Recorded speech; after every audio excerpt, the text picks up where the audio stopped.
Good evening and a very warm welcome to the Black Hole. Today we are going to start a new journey, a journey of innovation and a journey toward financial empowerment and financial independence. We are very honored to have Umair Javed with us. He's sitting on my right, a seasoned entrepreneur with over 25 years of industry and business experience. और मेरे बाएं जानिब तशरीफ़ फरमा है अरशद महमूद. आप मुसन्निफ़ हैं, दानिश्वर हैं और आपका भी वसी तजर्बा है बिज़नेस और एंटरप्रेन्योर में. ज़ाहिर है कि ये एज अ डिस्कसेंट होंगे और हमें आज आप ये पीछे मौजू देख सकते हैं. We are going to start a new program, entrepreneurship program, यहीं ब्लैक होल के लेवल पे. So let's learn how to turn challenges and how to turn adversities into opportunities and set the course for your entrepreneurial journey. Please do us a favor and turn your cell phones to silent mode so that there is no distraction. When the house is open for Q&A, आप इस गुफ्तगू में शरीक हो सकते हैं. Just raise your hand और please microphone अपने हाथ में आने के बाद आप अपना इजहार ख्याल कीजिएगा. बस यही दो चार बातें थी. So ladies and gentlemen, please welcome Umair Javed and Arshad Mahmood. Thank you. बहुत शुक्रिया नहीं रफ़ाक. तो नया प्रोग्राम ब्लैक होल के लिए अब हम शुरू करने लगे हैं आज.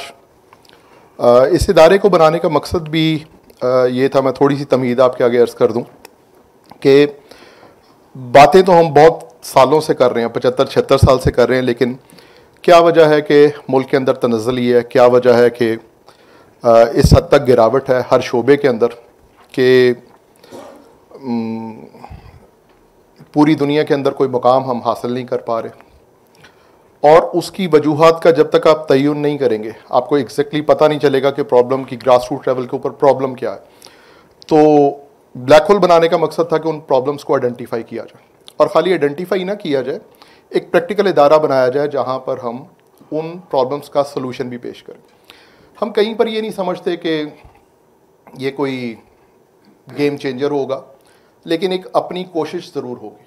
ऐसा नहीं है कि हम कोई अकले कुल हैं और कोई बात हमारी हतमी है, लेकिन माशरे की इन चीज़ों को निशानदेही कर कर और यंग लोगों के लिए, जिनके लिए स्टडीज़ के बाद टीचर्स के पास बताने के लिए कुछ नहीं है, पेरेंट्स के पास कोई ऐसी चीज़ नहीं है कि जो अपने बच्चों को पढ़ाते हैं इतने मुश्किल हालात के अंदर, उनके पास बच्चों को देने के लिए कुछ नहीं है. मेंटोर्स आपके इस किस्म के हम लोगों ने बना दिए हैं कि जो कहते तो हैं कि वो ये क्या वो होते हैं मोटिवेशनल स्पीकर्स. अब वो जो मोटिवेशनल स्पीकर्स हैं, मैं तो यंग लोग जितने भी बैठे हैं उनसे यही कहूँगा कि जो पैसे लेकर आपकी मोटिवेशन करता है उसकी बात तो बिल्कुल भी ना सुनो. बिल्कुल आपने उसकी बात बिल्कुल नहीं सुनी, क्योंकि वो आपसे पैसे लेकर मोटिवेशन क्या करेगा, वो अपने हालात को शायद आपसे बेहतर करेगा. बात उसकी सुने जो उस राह गुज़र से गुज़र चुका हुआ. बस वो शायद आपको अपने तजुर्बे की रोशनी में, चूँकि वो उस रास्ते से आपसे कुछ पहले गुजरा है, तो शायद कुछ आपको गाइड कर सके. और वो तमाम लोग जो आपकी मोटिवेशन करने की कोशिश करते हैं, मोटिवेशन ऐसे थोड़ा होती है कि एक ही चाबी है, वो 8 के नट में भी लगा दें, 12 की चाबी है 6 के नट में भी लगा दें. आपके सर्कमस्टांसेस और हैं, उनके और हैं, उनके और हैं. अब वो एक बात देता है, हम पढ़ना नहीं चाहते, सोचना नहीं चाहते, क्रिटिकल थिंकिंग आती नहीं. हम समझते हैं कि हाँ ये मोटिवेशनल स्पीकर ये लेक्चर आज लिया, चूँकि यही कमी थी ज़िंदगी के अंदर, अब ये पता चल गया, लेकिन ज़िंदगी वहीं की वहीं है. तो ब्लैक होल की ये जो सीरीज़ है, यहाँ पर हम कोशिश करेंगे कि 10 एंटरप्रेन्योर्स को लेंगे और 1 साल उनके ऊपर हम लगाएंगे. 5 उनमें से वो एंटरप्रेन्योर्स होंगे जो ऑलरेडी बिजनेस कर रहे हैं या कोई चीज़ कर रहे हैं, हम उनको आगे लेकर चलेंगे, और 5 ऐसे होंगे जो बिल्कुल नया इनिशिएटिव लेंगे. और हर बंदा भी एंटरप्रेन्योर नहीं हो सकता, ऐसा भी नहीं है कि हर एक के अंदर. मैं तो इसको बेसिकली 3 कैटेगरीज के अंदर करता हूँ, तकसीम करता हूँ. ये आप लोगों को खुद सोचना है कि आप किस कैटेगरी के अंदर आते हैं. अगर तो आपके अंदर ये सोच और ये सलाहियत मौजूद है कि आप जो काम करना चाहते हैं या गोल ज़िंदगी का बनाना चाहते हैं, मेरे नज़दीक तो ऐसा है कि देखिए, जो ज़िंदगी का मकसद है वो अगर 8 अरब लोग हैं तो 8 अरब ही मकसद है. हर एक इंडिविजुअल कोई आफाकी अलामी मकसद तो होता नहीं है. तो हर एक को अपनी ज़िंदगी का मकसद खुद आइडेंटिफाई करना होता है अपने हालात के मुताबिक. तो आप अपने हालात के मुताबिक अपना मकसद करें, और उसके लिए अगर आप हर चीज़ को कुर्बान कर कर अपना वो जो गोल है, अगर एंटरप्रेन्योर आप हैं और उस गोल के लिए आप सब चीज़ों को कुर्बान कर सकते हैं, तो फिर उसके ऊपर आए। और अगर ये नहीं है तो फिर 2-3 और रास्ते हैं, जैसे फिर गुफ्तगू आगे बढ़ती जाएगी, इसके ऊपर बात करेंगे। तो मेरे साथ शरीक गुफ्तगू हैं अरशद महमूद साहब। वैसे तो अरशद साहब का तारुफ जो है वो एज ए इंटेलेक्चुअल है, लेकिन चूँकि वो ख़ुद भी इंडस्ट्री से वाबस्ता हैं और ये तमाम मसाइल, तो फिर मैंने कहा कि मुझे भी सपोर्ट चाहिए थी। तो अरशद साहब मेरे भी हमेशा से मेंटोर रहे हैं और इनकी किताबें पढ़कर और हमने हमेशा इंस्पिरेशन ली है। तो मैंने फिर अरशद साहब से दरख्वास्त की कि जो है ना मेरे साथ आप इस प्रोग्राम के अंदर साथ दें, चूँकि मैं तो लाहौर बेस्ड हूँ और आना मेरा जो है वो ऑन एंड ऑफ होता है इस्लामाबाद के अंदर। तो ही वॉज काइंड इनफ कि उन्होंने मेरा साथ दिया। तो कुछ अरशद साहब बताएंगे, फिर हम गुफ्तगू को आगे लेकर चलेंगे। जी अरशद साहब। जी बहुत शुक्रिया जी। आप मेरा काफ़ी अरसे से ओवर ड्यू था मेरा ब्लैक होल की स्टेज पे आना, तो ये चलें मौका मिल गया है एक और तरह का। बात ये है, ये मुझे इसलिए आपका ये जो मौजू है मुझे इसलिए दिल को लगा है कि हम जब भी इस मुआशरे में जहाँ कहीं हमें कोई बात करने का मौका मिलता है, इस मुल्क के जो सोशियो पॉलिटिकल हालात हैं उनको उनके बारे में गुफ्तगू जब हम करते हैं, तो सारा एनालिसिस करने के बाद जब हम इस माशरे का, सोसाइटी का, रोने धोने का, नाजुक दौर से गुज़रने का इस मुल्क और माशरे का, तो सारा कुछ करने के बाद फिर कोई एक नौजवान उठता है, वो कहता है सर आपने तो सब कुछ तो बता दिया, अब ये बताएं पाकिस्तान ठीक कब होगा। यहाँ वो कहेगा कि इसका सलूशन क्या है जी। अब ये सबसे तकलीफ़ दह सवाल रहा है मेरी ज़िंदगी में कि कुछ समझ नहीं आती कि अब इस नौजवान को हम क्या उम्मीद दें। उम्मीद वाली तो कोई कहानी नहीं है इस मुआशरे में थ्योरेटिकली। तो इसलिए मुझे ये मौजू इसलिए मेरे दिल को लगा है कि ये हमें प्रैक्टिकली इस मुल्क को, इस नेशन को किसी सही ट्रैक पे ले जाने की हमें ज़रूरत है। असल में बात ये है कि देखें, बिल्कुल इसमें कोई शक नहीं है कि हमारा मुल्क जो है वो एक ऐसे ही लगता है जैसे 75 साल हमने ज़ाया कर दिए हैं या हो रहे हैं, और कोई सूरत नज़र नहीं आती जहाँ से हम कोई उम्मीद रख सकें अपने फ्यूचर, अपने बच्चों की, अगली नस्लों के लिए। तो ये चीज़ बहुत इम्पॉर्टेंट है कि देखें दुनिया के हम जब हिस्ट्री और सिविलाइजेशन का इर्तिका हम देखते हैं तो ये बड़ी हमें नज़र आता है कि जिन कौमों ने तरक्की की है, जो आगे बढ़े हैं, जो आज खुशहाल और तरक्की की बहुत आला मंजिलों पर हैं, एडवांस मुल्क हैं जिनको हम तरक्की याफ्ता कहते हैं, वो जस्ट 100 साल पहले अगर आप उनके माशरों, उनकी इंडस्ट्री, उनकी लेबर, उनके हालात माशी आप देखें तो हमसे ज़्यादा बदतर थे उन मुल्कों के। तो फिर भी हमारे यहाँ आज जिस दौर और वक्त में हम रह रहे हैं, ये चूँकि साइंस और टेक्नोलॉजी का ज़माना है तो हमारे हालात कुछ बेहतर हैं, ठीक है। लेकिन वो जो कौमें हैं, अगर हम आप थोड़ी सी भी तारीख़ में और उन माशरों की अगर आप देखें तो ये साइंस की, टेक्नोलॉजी की, नई इंडस्ट्री की जो इनोवेशन हुई, जो वो लेकर आए, उनके यहाँ एंटरप्रेन्योर किस तरह बने और बिजनेसमैनों ने क्या रोल अदा किया, और उसके पॉलिटिकल असरात तो हुए कि फ्यूडलिज़म का ख़ात्मा हुआ, बादशाहतें ख़त्म हुई, डेमोक्रेटिक सिस्टम एक आया, फ़र्द की जो आज़ादी है और फ़र्द की जो ज़िम्मेदारी है उसको तस्लीम किया गया। तो फ़र्द की आज़ादी और फ़र्द की ज़िम्मेदारी जो है, जो इधर भी है शख्सी आज़ादी, देखिए मुआशी आज़ादी के बगैर शख्सी आज़ादी कोई नहीं होती, वो मुमकिन नहीं है। हम फ़ीमेल एजुकेशन पर भी इसीलिए हमेशा हम लोगों ने ज़ोर देते हैं कि औरत की जो आज़ादी है वो जब तक मुआशी तौर पे वो अपने पाँव पे खड़ी नहीं होगी, उसे दूसरे हकूक़ भी उसे नहीं मिल सकते। तो अब हमने देखना ये है कि ये जो पाकिस्तान जो है ये एक अंडर डेवलप्ड सोसाइटी है, हमारा मुल्क अंडर डेवलप्ड है मुआशी तौर पे, ठीक है, और बल्कि ऐसे लगता है जैसे इसकी तरक्की, डेवलपमेंट रुकी हुई है। तो इसके जो अंडर डेवलप मुल्क होते हैं उनकी बाकायदा एक ख़ास साइकी होती है उन कौमों की, ठीक है। एक तो तालीम की कमी है, ठीक है। हमारा जो वर्किंग क्लास है वो अच्छी खासी, मैं कोई सही अदाद शुमार तो मेरे पास नहीं है, लेकिन आपने भी देखा होगा मेरे में कि मेरे खुद अपनी फैक्ट्री में अभी तक ऐसे लेबर काम करती है जो अपना नाम नहीं पढ़ सकती और यंग है, नौजवान बड़े उम्र के। तो बात यह है कि एक तो ये जो हमारा उसकी जो वैल्यूज़ डेवलप होती हैं, अंडर डेवलप इकानमी की उसकी एक अपनी वैल्यूज़ होती हैं, उन लेबर में भी, वर्कर्स में और एम्प्लॉयर्स में भी, एज ए होल पूरा सोशल सिस्टम जो है माशरे का।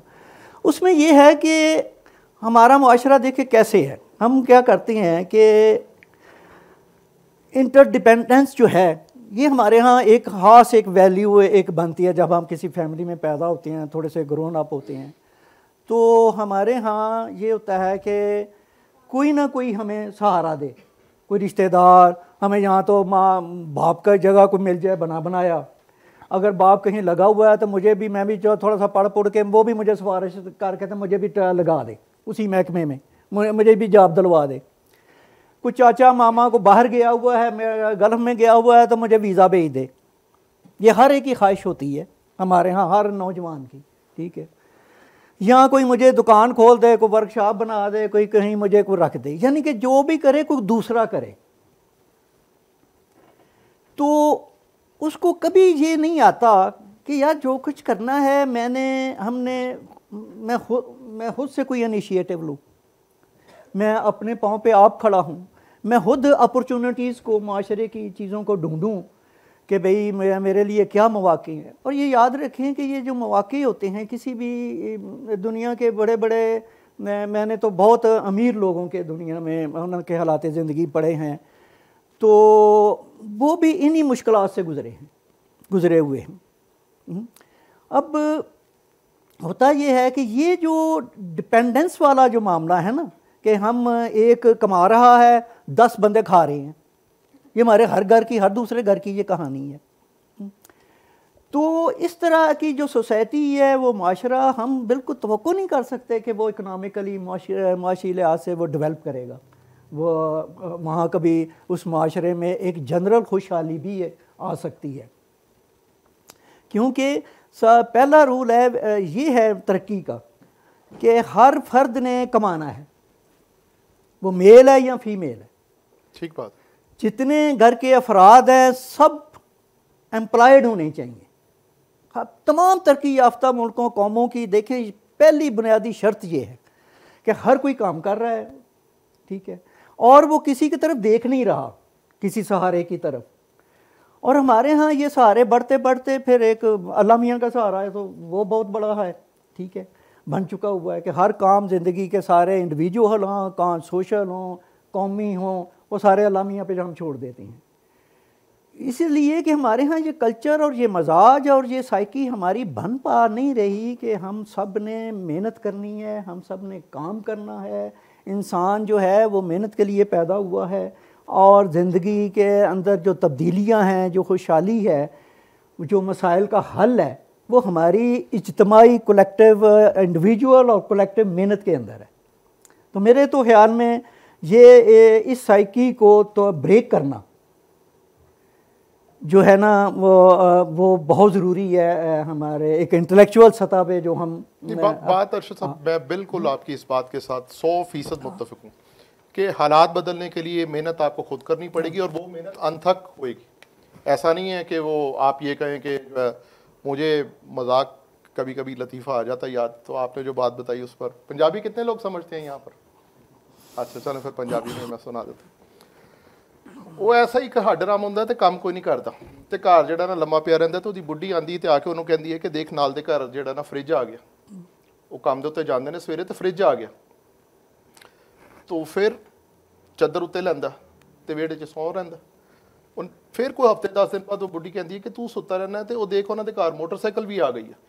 फिर वही हालात होंगे ने। तीजी बारी उन्होंने कहती कि देखो उन्होंने घर मोटरसाइकिल भी आ गया। वो सारे जाने जी काम के उत्ते जाते हैं, जिस तरह आपने कहा कि हर औरत भी काम करे, मर्द भी काम। तो उन्हें कहा सारे उन काम तो जाने ने तो चद्दर थले करके कहता जो चीज़ें आ गई हैं तो थकते भी तो ही ना। तो आपको थकने के लिए तैयार होना पड़ेगा। ऐसा नहीं है कि आप ये समझें कि आप थके नहीं और आप काम नहीं करें और किसी के सहारे से आपको ये चीज़ें मिल जाएं, ये बिल्कुल जो है वो ठीक बात है। और अगर तमाम लोग घर के काम करेंगे, लेकिन अरशद साहब इस वक्त जो मसला ये है कि हमारी जो यंग जनरेशन है उसके पास एक तो अपॉर्चुनिटीज़ वैसे बहुत कम है, दूसरा मैं चाहूँगा आप ये जो सोशल मीडिया के ऊपर एक ये नया ट्रेंड आ गया, इस पर थोड़ी सी मैं आपकी राय लेना चाहूँगा कि ये एक इजी मनी, एक कंटेंट बनाना और ये कुछ डॉलर्स उससे आ जाना और वो एक दूसरे को इन्फ्लुएंस करना, उससे भी बहुत ज़्यादा जो यंग जनरेशन है उसकी इंस्पिरेशन वो होती जा रही है। तो इसको ट्रेंड को तोड़ने के लिए या इससे उनको मेहनत की तरफ और जो एक राइज तरीका कौमों को तरक्की करने की तरफ उसको लाने के लिए ज़रा अपनी राय दीजिए कि किस तरह से इनको वो तोड़ा जाए कि जो है ना घर बैठे ही सब कुछ जो है ना बहुत आसान है। बल्कि पीछे मैं कुछ इश्तिहार देख रहा था कि वो इतना उनको सहल बना दिया कि आप 10,000 रुपया रज़ाई में बैठे कमा लें। तो इसको तोड़ने के लिए ज़रा अपनी राय बताएं। अब देखिए कि जो मैंने बताया ना कि अंडर डेवलप का ना एक उनकी एक साइकोलॉजिकल उनका एक मजाज होता है, चूँकि हमारे यहाँ मेहनत को वैसे भी अच्छा नहीं समझा जाता, ठीक है। जो मेहनत को हमारे यहाँ बहुत से मुहावरे बने हुए हैं, फिर उसके साथ एक शर्मसारी का एलिमेंट जो है वो हमने जोड़ा हुआ है कि फ़लाँ मैं काम करूँगा तो मुझे शर्म आएगी। अच्छा, ये मैंने वाइडली दुनिया में ट्रैवल किया हुआ है और मैं देखता हूँ कि वहाँ यार हर शख्स हर किस्म का काम कर रहा है और वहाँ ये शर्म वाला एलिमेंट जो है जो डेवलप करते हुए मुल्क हैं, मुआशरे हैं या कर चुके हैं, उनमें ये शर्म शाइनेस जो है लेबर से मुतल्लिका, काम से मुतल्लिका, वो आपको कहीं नज़र नहीं आएगी। औरतें, मर्द, फैमिलियाँ, पूरी पूरी फैमिलियाँ जो हैं रेडी लगा के खड़ी हैं। कोई अपनी कुकिंग की कोई चीज़ बेच सकता है तो वो बेच रहा है, कोई चीज़ बना के बेच सकता है तो वो बेच सकता है। तो बात ये है कि हमारा जो माशरा सोसाइटी है ना, चूँकि मेहनत से कमाने का कोई कल्चर नहीं है, तो उसमें है फिर मुख्तबरी की हमारी होती है कि ईजी रास्ते इनकम के मिलें, दौलत कमाने के आसान रास्ते और इजी इनकम शॉर्टकट वाली हमारी सोसाइटी एक शॉर्टकट वाली सोसाइटी है। इसीलिए हमारे यहाँ ये करप्शन का जो मामला है ये भी इसीलिए बहुत ज़्यादा आया है कि क्योंकि हमारे यहाँ ये इब्तदा से ही ना फैमिली, ना घर से तरबियत होती है, ना स्कूल कॉलेज में तरबियत दी जाती है, ना कलेक्टिव हमारी अखलाकियात में है कि हमने कमा के खाना है, मेहनत करके खानी है। उसी को हलाल की रोटी उसी को कहते हैं जो मेहनत की हो, जो आपने उसमें आप बेशक बिलियनर पर बन जाए तो वो हलाल का ही होता है। अब वह ये है कि हमारे वहाँ ये तो चलें कंटेंट वाला तो अभी बहुत ही मॉडर्न और बहुत ही जदीद चीज़ है। हमारे यहाँ मुफ्त बरी में जो है दौलत हासिल करने का एक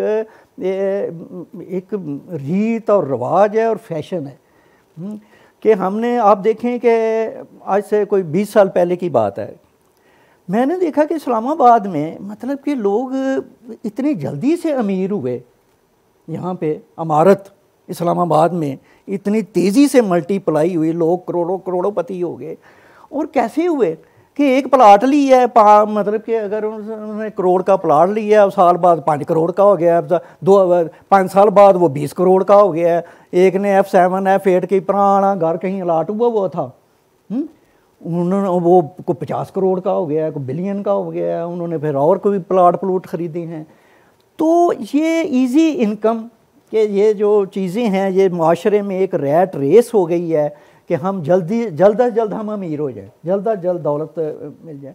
ये इसलिए भी हमारा माशरे में देखे ये जो इम्पेक्ट हुआ है इस बहुत तेज़ी से इमारत का ज़्यादा होने का, और नीचे प्रोडक्शन कोई नहीं है, वो जीडीपी में इजाफा नहीं हो रहा, आपकी जीडीपी आपकी वो बढ़ नहीं रही क्योंकि आपको पैदा तो कर नहीं रहे। एक प्लाट खड़ा ही मैं हैरान होता हूँ कि ये प्लाट 1-2 करोड़ का अगर था तो ये 5-10 करोड़ का कैसे हो गया, पड़ा ही उधर ही पड़ा हुआ है, वो अभी कुछ नहीं है। उसने इकॉनमी में क्या ऐड अप किया है, वो तो कुछ नहीं किया, ना किसी को जॉब दी है, ना कोई जॉब क्रिएशन हुई है। तो ये जो इजी इनकम जो हमारे यहाँ का पहली तो बात है कि, और फिर दूसरा रास्ता हमने करप्शन का ढूंढ लिया कि कोई जहाँ कहीं भी जो है वो किसी का माल हो वो खा जाए, सरकार का माल हो वो खा जाए उसको। तो ये सारी चीज़ें जो आई आती हैं। फिर अब ये आज आपने नई नस्ल का जो मामला है, ये नया इंटरनेट और सोशल, ये नई टेक्नोलॉजीज़ जिनसे हम इतने ज़्यादा अवेयर तो नहीं है हम, मैं तो एक पुरानी थोड़ी सी नस्ल का हूँ काम ही।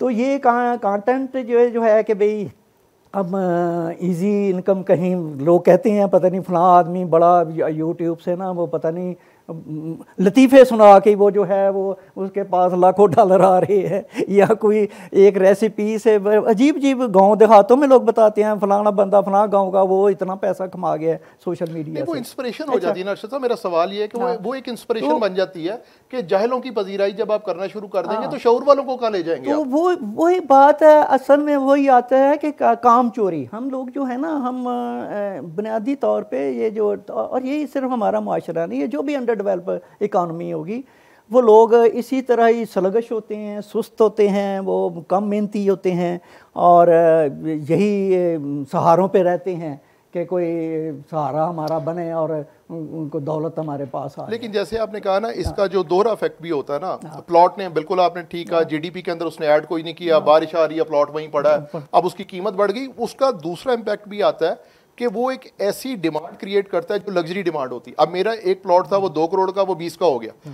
तो मैं प्राडो गाड़ी खरीदूंगा, वो इंपोर्ट होगी, मेरे इंपोर्ट बिल पे फर्क आएगा।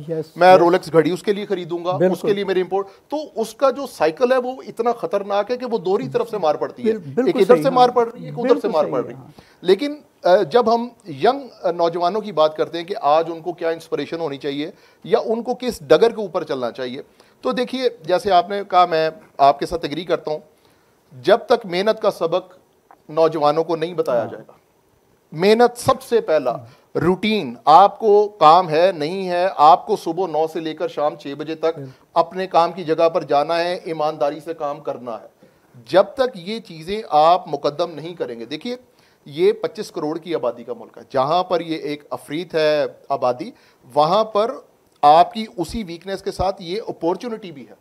ये 25 करोड़ लोगों की एक मंडी भी है, और इस मंडी को भी सर्व कर आप बजाय जो चीज़ें बाहर से मंगवा रहे हैं, आपको नौजवानों को बताना है हमारे यहाँ अभी तक हम क्वालिटी की कोई प्रोडक्ट बनाने का कॉन्सेप्ट इस मुल्क में डेवलप ही नहीं कर सके।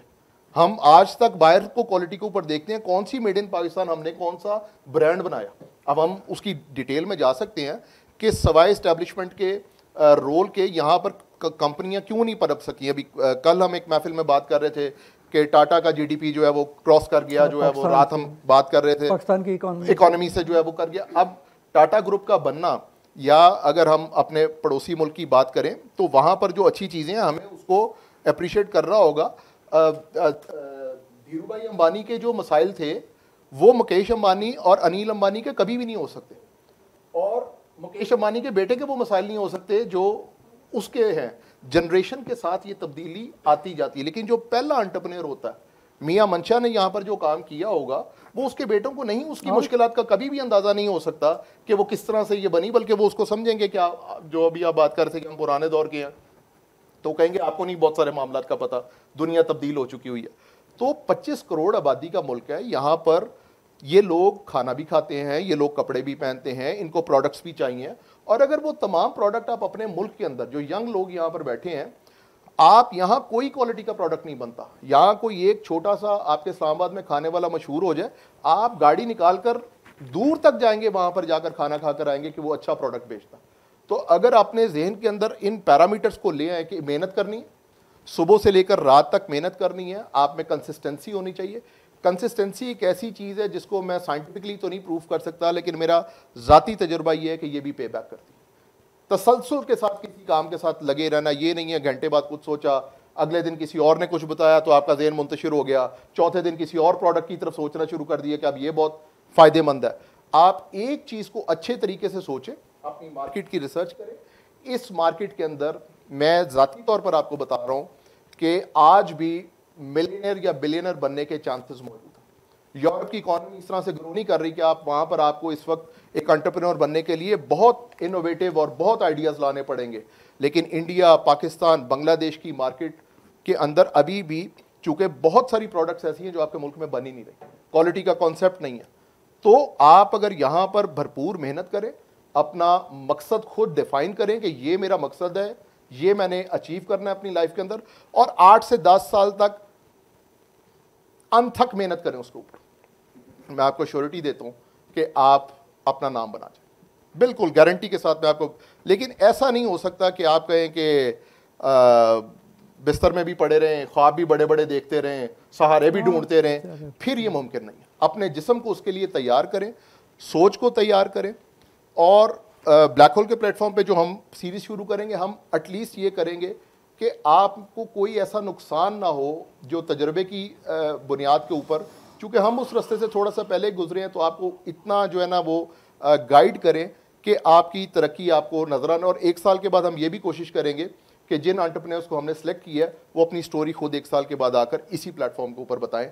लेकिन ये बिल्कुल इंडिविजुअल होगा, ऐसा नहीं होगा कि हम उन्हीं वो प्रोफेसर मैं फिर भूल गया, मोटिवेशनल स्पीकर्स, उन्हीं मोटिवेशनल स्पीकर्स की तरह नहीं, हम आपके हालात के मुताबिक देखेंगे, आपका घर कहाँ से है, जुबान आपकी कौन सी आप बोलते हैं, आपकी स्ट्रेंथ क्या है, वीकनेस क्या है, अपॉर्चुनिटी आपके नज़दीक क्या है, थ्रेट्स आपको मुमकिन तौर के ऊपर कौन से हो सकते हैं, उस सब का अंदाज़ा लगाने के बाद मैं और अरशद साहब कोशिश करेंगे कि एक अच्छी गाइडलाइन दें। तो जी देखिए, अच्छा एक और चीज़ मैं कहना चाहता हूँ नौजवानों को या हम हर पाकिस्तानी को, कि एक तो ये है कि हमें बेसिक इकोनॉमिक जो है ना इस्तिलाहें, वो थोड़ी सी हमें समझ लेनी चाहिए। मसलन हम कहते हैं हमारा मुल्क गरीब है, ठीक है। अब गरीब क्यों है? गरीब इसलिए है कि इसकी पर कैपिटा इनकम कम है। ये जीडीपी क्या होता है, इसको एक हर शहरी को, थोड़ा बहुत पढ़े लिखे को ना, उसको इस बात को समझना चाहिए, तभी उसको रियलाइजेशन होएगी कि हम पीछे क्यों हैं। हाँ ठीक है, जीडीपी क्या होता है, पर कैपिटा इनकम क्या होती है। पाकिस्तान की पर कैपिटा इनकम इस वक्त जो है, ये जो बताते हैं वो 14-15 मेरा $1450 हैं, ठीक है, ये हमें बताई जाती है।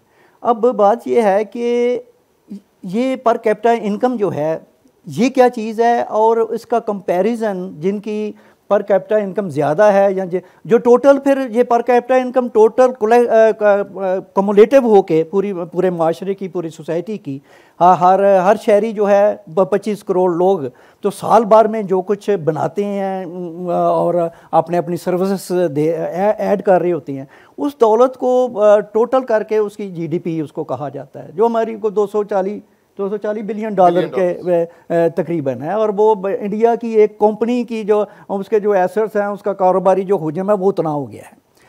तो इस चीज़ को अब ये देखने के लिए कि अब अगर हम ये कहें कि यार ये हमारा जो नौजवान है वो ये कहता है कि या हम सब शहरी, यार इस मुल्क के हालात कब तब्दील होंगे, कोई अच्छा हुक्मरान कब आएगा, कोई अच्छी किस्म की गवर्नमेंट कब आएगी जो अवाम दोस्त हो या मुल्क को तरक्की दे सके। अब देखें उसने कब आना है कब नहीं आना है उसने तो पता नहीं, और ऐसा होता भी नहीं है, ठीक है। तो हम सबको, इस 25 करोड़ लोगों को ये समझ लेना चाहिए कि भाई ये ज़िंदगी हमारी है, हमने खुद ही जीना है, हमने खुद ही सर्वाइव करना है, और खुद ही जहाँ कहीं हैं। गरीब पैदा हुए हैं, देखें पैदा होना इंसान वो तो एक मुकद्दर होता है कि इंसान कहीं भी किसी भी अच्छे अमीर घराने में पैदा हो गया, कारोबारी या किसी के सर्विस ब्यूरोक्रेट उनके घर पैदा हो गया, लेकिन आप कहीं भी पैदा होते हैं, ये बात पक्की है। मैं कहा करता हूँ कि अपनी ज़िंदगी के तजर्बे से, वो ये कि जहाँ भी आप पैदा हुए हैं, कितने भी बुरे हालात, नासाजगार हालात क्यों ना हो, गुर्बत के हों, यतीम हों, टूटा फूटा घराना हो, आप कहीं भी पैदा हुए हैं, बेवसीला पैदा हुए हैं, लोअर मिडिल क्लास में पैदा हुए हैं, थोड़ा सा आपके पास वसाइल हैं, आप एक मिडिल क्लास में पैदा हुए हैं, बात यह है कि आप जहाँ कहीं है, मैं शर्तिया कहता हूँ कि अगर आप चाहें तो आप कम से कम 50% अपनी लाइफ को बदल सकते हैं। अगर आप बिल्कुल गरीब पैदा हुए हैं, कुछ भी नहीं था आपका पास, तब भी अगर आप ज़िंदगी को थोड़ी सी होशमंदी से, मेहनत से आप करेंगे तो आप एक नस्ल में आप 50% तब्दीली आती है तकरीबन, जो लोग मेहनत से कमाते हैं, मेहनत से चलते हैं। ठीक है, बहुत लोग वो तो बहुत हमेशा कम होते हैं लोग जो एक बहुत ज़्यादा कामयाब अपनी ज़िंदगी में बहुत ज़्यादा कामयाब हो जाते हैं।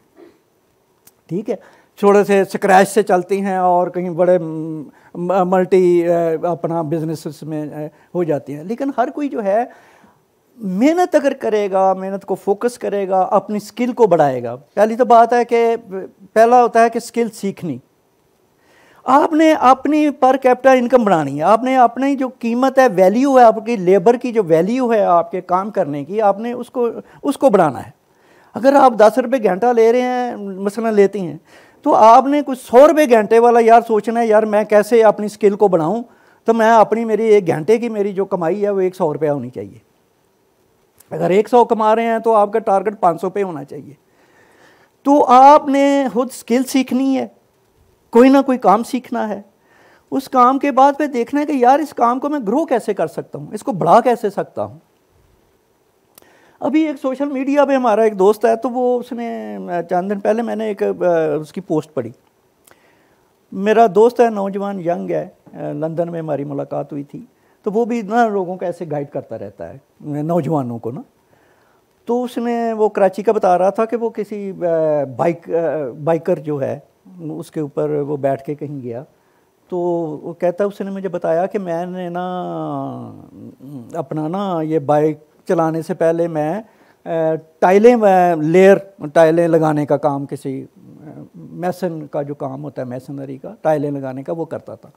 तो मेरा ठेकेदार ने मेरे पैसे खा लिए, तो मैं मायूस हो के ना मैंने बाइक चलानी शुरू कर दी।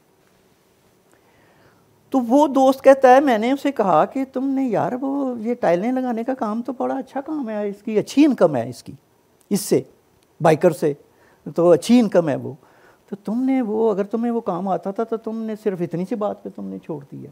वो कहने लगा, नहीं मुझे तो समझ नहीं आई मैं कैसे इसको मैं क्या करता।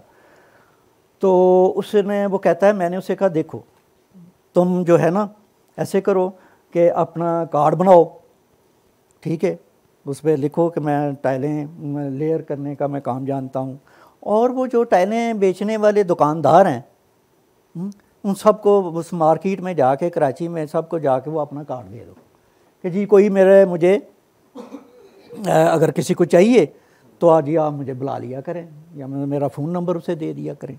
तो तुम्हारी इनकम जो है वो तुम पहले अच्छा कारीगर बनने की कोशिश करो, फिर उसको और बढ़ाने की बात करो, फिर और बढ़ाने की बात करो।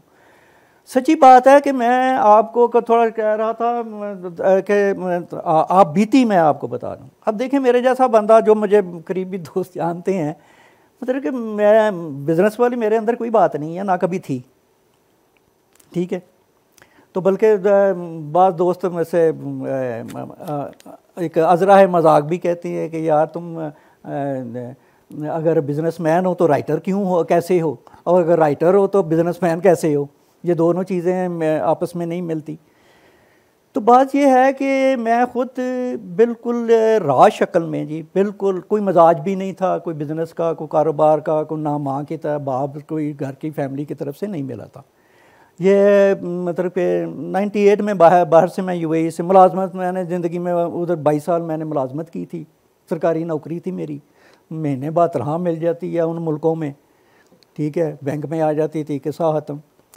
तो इधर आया, तो इधर आके मैं अब सोचा यार, अब वो मिडिल एज थी, बच्चों ने भी अभी यूनिवर्सिटी लेवल पे जाना था, ये वो कोई इतने ज़्यादा वसीला भी नहीं, तो वसाइल भी नहीं थे। तो मुझे जो था अपना ना, हम सियालकोट से हैं, तो सियालकोट आपको पता है एक्सपोर्ट का एक छोटा शहर है, लेकिन उसकी जो स्पोर्ट्स गुड्स की और सर्जिकल जो है वो पूरी एक कल्चर है, पूरा एक एनवायरनमेंट है पूरे सियालकोट का। सियालकोट का हर घर ही जो है ना वो एक्सपोर्ट का घर है, या छोटे मोटे मैन्युफैक्चरर का घर है होता है वहाँ पे। तो बात ये है कि अब ये 2000 की, जी 98 की बात है, 1998 में मैं आया था। तो उस वक्त ना अभी पाकिस्तान में इंटरनेट और कंप्यूटर का इतना अभी इंट्रोड्यूस हुआ था उस वक्त। तो मैं बाहर से ही एक कंप्यूटर लेकर आया था, ठीक है। तो वो मैं सियालकोट चला गया। मैं सियालकोट जाके एक दोस्त, हम इकट्ठे पढ़े हुए थे, कॉमर्स सामने ग्रेजुएट से हम, तो वो पुराने ख़ानदानी एक्सपोर्टर थे। मैं उसके पास चला गया, मैंने कहा यार ये मुझे भी समझाओ यार, ये कैसे करते हैं, ये क्या चीज़ है। मुझे तो सारी ज़िंदगी किताबें पढ़ी हैं, मुझे तो स्पोर्ट्स के किसी का भी पता नहीं था कि स्पोर्ट्स क्या चीज़ होती है। तो उसके वो जो भी प्रोडक्ट्स बेचते थे, मैंने कहा यार मुझे भी लिस्ट दे दो, इनके आगे मुझे डॉलर की प्राइसें लिख दो, ठीक है। और मैंने वो कंप्यूटर जो वहाँ से उस ज़माने वो पेंटियम शेंटियम, वो एक कंप्यूटर एक डब्बा सा होता था, तो वो और ईमेल का मुझे पता चल गया हुआ था। अभी पाकिस्तान में इतनी ज़्यादा ईमेल की नई चीज़ थी ये ईमेल जो थी। तो हमारे यहाँ तो चूँकि बाहर कुछ साल पहले टेक्नोलॉजी आ जाती है पाकिस्तान से, तो मुझे थोड़ी सी उसकी नो हो गई हुई थी। तो मैंने जी वो काम शुरू किया अपना ना। अब उसने लिस्ट दे दी, मैंने रोज़ शाम को उसने मुझे एक कुर्सी और छोटा, मैंने कहा एक छोटा सा कैबिन मुझे ना बस एक साइड पे मुझे दे दो, जहाँ मैं अकेले ही बैठ सकता था। तो मैंने क्या करना जी, अपना मैंने खुद ही एक इंट्रोडक्शन लेटर बनाया, ठीक है। मैं अपनी कंपनी का ऐसे नाम रख लिया, वो जी एक लेटर खुद ही बना दिया जी, ये कंपनी है, हम ये वो प्रोडक्ट्स उसने मुझे बता दी हुई थी, लिस्ट दी हुई थी, ये हम बनाते हैं, एक्सपोर्ट करते हैं, अच्छा हम मैन्युफैक्चरर हैं। तो इस तरह की कहानी बना के तो साथ में वो प्राइस लिस्ट अटैच कर देता था जी, हमें मौका दें, कुछ सैंपल मांगने हैं वो हमसे मांग लें, ले लें। तो बात ये है कि आप अंदाज़ा लगाएं, जो असल बात अब आगे आने वाली है वो ये कि मैं इस्लामाबाद से, घर मेरा इस्लामाबाद में था, यहाँ मैं गाड़ी वगैरह भी सब कुछ था। सच्ची बात है, मैं सिर्फ ये इंस्पिरेशन के लिए, जो भी सुन रहा है, जो देख रहा है, सिर्फ उसके लिए मैं बात ये करने जा रहा हूँ कि मैं यहाँ पे बस पे बैठता था, ठीक है, सियालकोट उतरता था। सियालकोट में बाकायदा वो जो ये सुजुकियाँ जो होती हैं रुपये 2 रुपये वाली, उसमें मैं बैठता था। मेरा एक ससुराली अबंडन घर था, एक छोटा सा, उनका वहाँ कोई नहीं रहता था। उनसे मैंने इजाज़त ले ली, यार मुझे इधर सोने की इजाज़त दे दे सियालकोट में, जहाँ चंद दिन मैं उधर रहूँ। तो ये मेरी ज़िंदगी का पैटर्न था। हालांकि उस वक्त भी मेरे पास इधर एक अच्छी खासी गाड़ी थी इस्लामाबाद में, लेकिन मैंने चाहता था अपने आप को कि मैंने एक स्क्रैच से काम शुरू करना है। अच्छा लो जी, मैं अब सारी रात मैं जी वो जो हमारी प्रोडक्ट्स थी वो थी, उसके मुताबिक मैं इंटरनेट के ज़रिए, उस वक्त शायद सर्च इंजन भी कुछ ज़्यादा नहीं था, याहू था शायद मेरा ख्याल है उस ज़माने में, तो मैं उसमें से कंपनियों को सर्च करने लग जाता था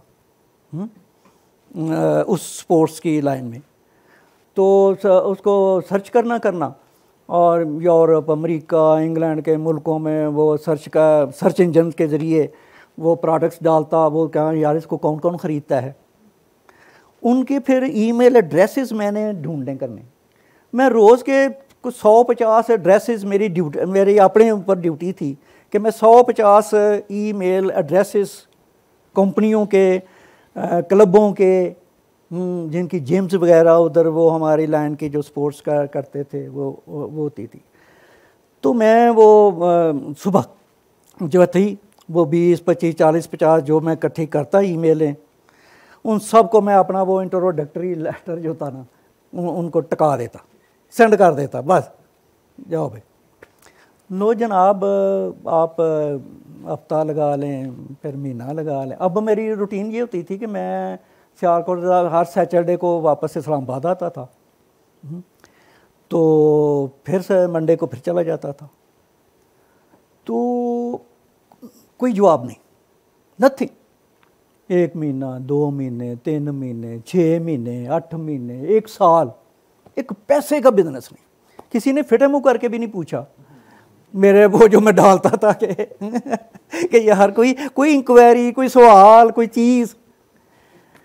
हद ये थी कि मेरा जो था ना जिस बंदे के दोस्त के साथ मैंने पार्टनरशिप का ऐसे ही पार्टनर के मुझे ये बना दे, मुझे तो आता नहीं है, अगर आ गया ऑर्डर तो मैंने बनाना कहाँ से है, लेना कहाँ से है, मुझे तो पता कोई नहीं है, तो जिसने बना के देना था।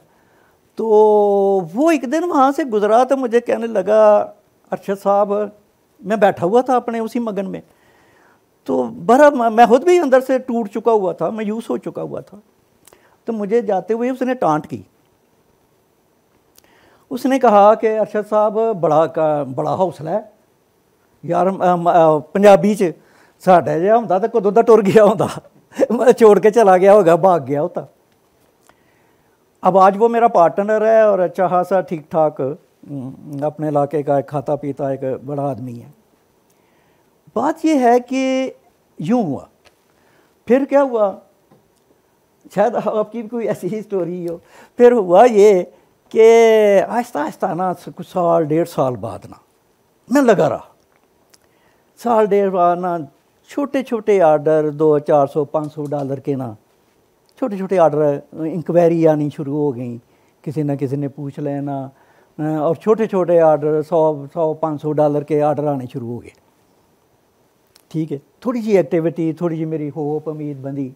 ठीक है, फिर ऐसे ही और मज़ीद फिर बढ़ता गया। फिर वो $100-500 से वो $1000-2000 तक पहुंचा, $5-10 तक कुछ अरसे बाद पहुंचा। तो मैं जब बैंक जाता था ना वो पैसे लेने, वो हमारे जो एक्सपोर्ट के आए होते थे बाहर से, तो मैं अब वहाँ सियालकोट से वैसे ही एक्सपोर्टरों का बड़े बड़े लोग हैं वहाँ, तो फैक्ट्री वाले बड़े बड़े हैं। तो वो आना, तो किसी ने आके ना, वो मैं भी अपनी पेमेंट के लिए गया हुआ हूँ, तो वो एक प्रोसेस होता है ख़ास, उसका डॉक्यूमेंटेशन करनी होती है। तो वो ना वहाँ दूसरे वो आए होते थे और वो कहता था, यार महाराज जी हमारा $1,00,000 आया हुआ है, कोई कहता था मेरा और $85,000 आए हुए हैं। मैं कहता था यार ये इतने भी होते हैं, ये बिज़नेस इतना भी होता है। तो बात ये है कि फिर सब कुछ सारे सिलसिले फिर चले और हुए। बात यह है कि मैं कुछ ना जानते हुए भी बिल्कुल रॉ शक्ल में, और मैं आपको बताऊं कि मैं अमेरिका तो पता नहीं, मैंने सच्ची बात है अगर आप कहें मुझसे कि मैंने कोई जिसको होता है ना सरमाया लगा के बिज़नेस करना, मैंने वो भी नहीं किया। मैंने अपने बिज़नेस के में अगर आज भी मैं पूरी अपनी शुरू से लेकर आज तक लूँ तो मैंने तो अपने घर से ₹1 नहीं लगाया अपने बिज़नेस पे, एक पैसा नहीं लगाया। लेकिन अरशद साहब जो इनिशिएटिव है ना, जो आपने इनिशिएटिव लिया, असल बात यही है यंग जनरेशन को भी बताना, यही जिस तरह अरशद साहब ने इंस्पिरेशनल अपनी स्टोरी बताई, मकसद यही है कि आपको इंस्पिरेशन मिली है। देखें, ज़रूरी ये है कि आप इनिशिएटिव लेते हैं, इनिशिएटिव लेने के बाद डूज एंड डोंट्स क्या हैं बिजनेस के। बहुत सारी ज़िंदगी के मराहिल में मुझे ये नहीं पता लगा कि अपने कारोबार में अब मुझे क्या करना चाहिए। मेरे पास कोई ऐसा मेंटोर नहीं था जिसके पास मैं जा सकता, मेरे वालिद साहब भी मुझे नहीं बता सकते थे, कोई दोस्त ऐसा नहीं था कि जिसके पास इतना तजर्बा होता। तो बहुत नुकसानात किए अपनी ज़िंदगी में, और उन नुकसानात, फाइनेंशियल नुकसानात बहुत किए, अगर समझ होती तो शायद हालात मुख्तलिफ होते, लेकिन कंसिस्टेंसी और रास्ता नहीं छोड़ा। लेकिन जब भी कभी मुझे ये नहीं पता था कि मुझे क्या करना है आगे, मुझे ये ज़रूर पता था कि मुझे क्या नहीं करना, ये मुझे बिल्कुल क्लियर था कि मुझे क्या नहीं करना। सेकेंडली, जब भी आप कोई इनिशिएटिव लेते हैं, आपको बहुत ज़रूरी है कि वहाँ पर आपको ये पता हो कि आपने कब तक आगे जाना और कब इजेक्ट बटन दबाना। ये बहुत ज़रूरी चीज़ें हैं काम के अंदर, क्योंकि ये बड़ी थिन लाइन होती है। आप कोई पार्टनरशिप करते हैं, बहुत वायबल बिजनेस होता है, ठीक नज़र आ रहा होता है, लेकिन आप उसमें 3 पार्टनर्स हो जाते हैं, आप वो बिजनेस जितना भी कामयाब हो जाए उसमें 3 पार्टनर्स चल ही नहीं सकते, कमा ही नहीं सकते। तो अगर पहले दिन आपको पता हो कि ये फेलियर की तरफ जा रहा है तो आपको उस रास्ते पे नहीं जाना। ये सारे डोंट साइंस इस काम के, आपको बहुत अकल और समझ के साथ, अगर आप वही नुकसानात करेंगे जिस तरह से हमने एक रॉ होने के नाते और कोई बताने वाला नहीं था हमने किए, तो शायद जो इस प्रोग्राम के अंदर लोग होंगे वो कम से कम उन नुकसानात से बच जाएंगे। कि आप कौन सा इनिशिएटिव लें, किस दौर में वो इनिशिएटिव लें, कितना सरमाया लगाएं, या जैसे अरशद साहब ने कहा कि सरमाए के बगैर भी आपके पास कोई स्किल ऐसी है कि आप सरमाए के बगैर भी इनिशिएटिव, हर काम पैसे से नहीं होता। और देखिए, पाकिस्तान के अंदर एक अलमिया और भी है, पाकिस्तान के अंदर बैंक तो उसको पैसे देता है कि जो अमीर आदमी होता है, मैंने नहीं आज तक देखा कि पाकिस्तान में गरीब आदमी को कभी किसी बैंक ने लोन दिया।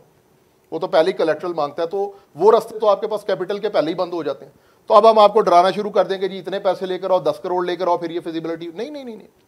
जैसे अरशद साहब ने बात, ऐसे भी होता है, आपके पास स्किल हो, आपके पास सोच हो। कब आपने लास्ट कोई माली अच्छा देखा, कोई कुक अच्छा देखा, कोई ड्राइवर अच्छा देखा?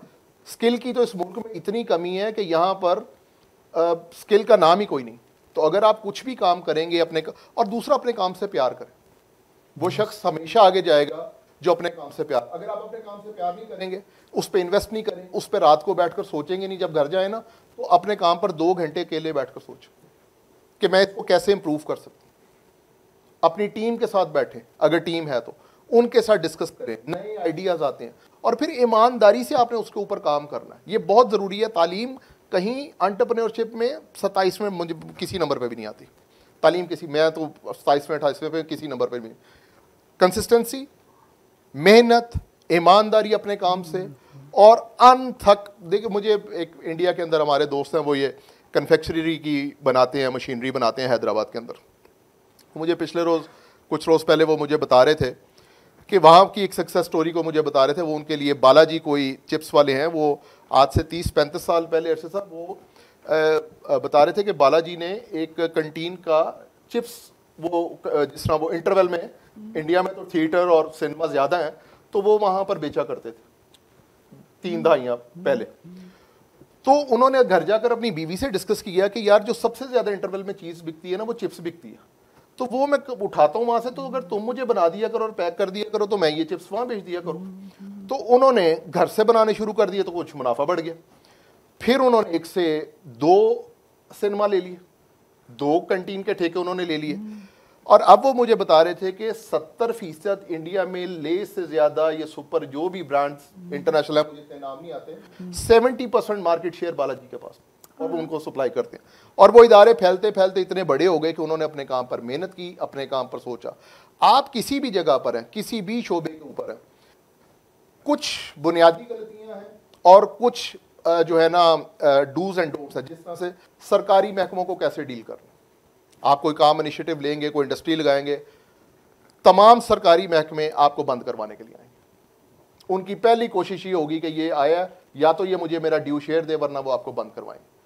तो उनको डील कैसे करना है, ये छोटी छोटी सी फाइन ट्यूनिंग है जो हम इस प्लेटफॉर्म पर आगे भी सीरीज करते रहेंगे, आपको बताते रहेंगे कि आपने कामयाब कैसे होना। लेकिन हिम्मत आपने करनी है, ताकत आपके दिमाग के अंदर होनी चाहिए।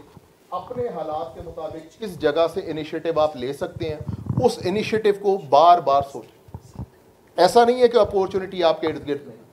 अरशद साहब ने जहां से बात शुरू की, सहारे छोड़ दें। जब तक आप इन 2 बाजुओं और इस पैर और इस दिमाग के ऊपर इसी को सहारा बना लें, स्काई इज द लिमिट। कोई चीज़ आपको दुनिया की नहीं रोक सकती। अपने काम से इतना प्यार करें, रंग भी करें, इतना प्यार करें कि हर दफ़ा अगली दफ़ा वो शख्स आपको बुलाए, आपकी मार्केट बढ़ती है। फिर अपने जैसे लोग हायर करें। जूती भी यहाँ पर शहर में कोई अच्छी गांठेगा ना, तो वो भी मशहूर हो जाएगा।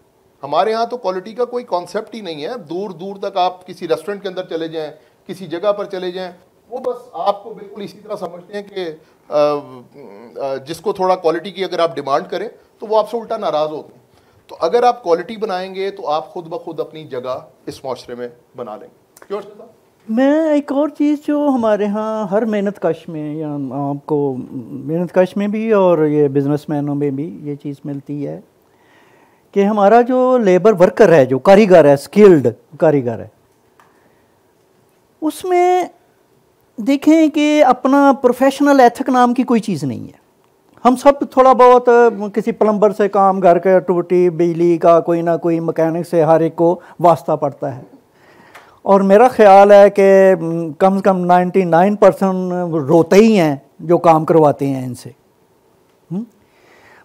तो ये देखें कि एक शख्स कारीगर भी है, जाहिर है कि वो काम को जानता है, काम करता है, लेकिन उसका एटीट्यूड अपने काम के बारे में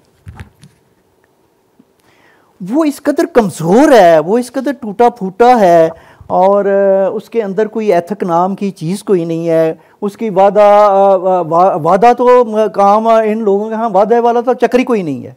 अच्छा जी मैं कल आ जाऊँगा, तो कल उन्हें कोई नहीं आना, ठीक है जी। आप किसी कारीगर को चीज़ देने जाएं, जी कल ठीक हो जाए जी, ये कल ठीक हो जाएगी जी, उसने कल कोई नहीं ठीक होना, ठीक है। तो फिर मैंने ये देखा है कि घर में कोई काम करने आया है तो कारीगर वो है, समझाना आपको पड़ रहा है कि यार ऐसे नहीं ऐसे करो। तो मतलब ये क्यों है, ये बात जो आप कह रहे हैं उसे अपने काम से मोहब्बत ही नहीं है। ये देखें, जिसको हम थोड़ा सा उसको भी डिस्कस करेंगे, अपनी मार्क्सिज्म को भी, उसने हुआ क्या है कि ये जो फ़लसफ़ा बेगानगी है ना, मैं देखता हूँ कि यार हमारा जो मैं यार ये गरीब है, ये गरीब क्यों है? कारीगर को गरीब नहीं होना चाहिए। जो काम जानता है इस माशरे में कोई तुक नहीं बनती कि वो गरीब हो। वो चंद फंडामेंटल नक्स हैं या उसको एक उसकी तरबियत, ज़हनी तरबियत की ज़रूरत है उसके अंदर। एक तो ये है कि वो अपनी स्किल जो है ना उसको परफेक्ट करे, सीखे काम को और बेहतर सीखे, अच्छा काम करना सीखे। का उसकी कीमत बाज़ार में उसकी कीमत होती है जो अच्छा काम करता है। जो जोड़ तोड़ करता है और सारी ज़िंदगी जोड़ तोड़ में ही गुजार देता है, वो उसके हालात कभी नहीं बदलेंगे।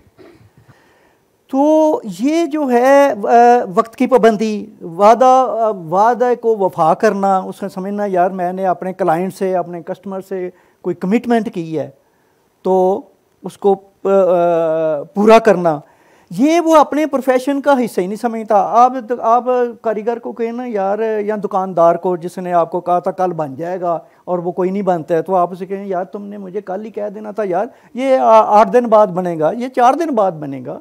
मैं यार तुमने मुझे कहा है कल बनेगा, तो मैं अब अपना मेरा माइंड मैंने बना लिया है ना उस चीज़ को इस्तेमाल करने का, लेने का, आने का। तो वो कहेगा यार तुमने मेरे साथ झूठ बोला, कहता है इसको। अच्छा, वो झूठ को झूठ ही नहीं समझते। ये वादा शिकनी को हमारे यहाँ ना इसको ये तो जो है हमारे यहाँ कोई मसले कोई नहीं है, ये इंतहाई मामूली हैं चीज़ें, ये सारी चीज़ें हमने रखी हुई हैं। अब ये जिन माशरों में वर्किंग क्लास में ये रवैये जब होंगे तो वो इम्प्रूव नहीं कर सकते। ये दुनिया है भाई मादी, ये मुआशी दुनिया है।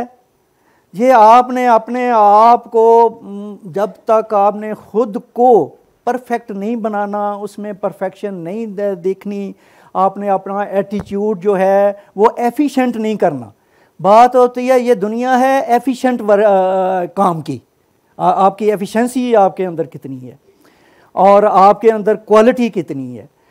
तो वो जो है आपकी जो इनकम है वो नहीं बढ़ सकती।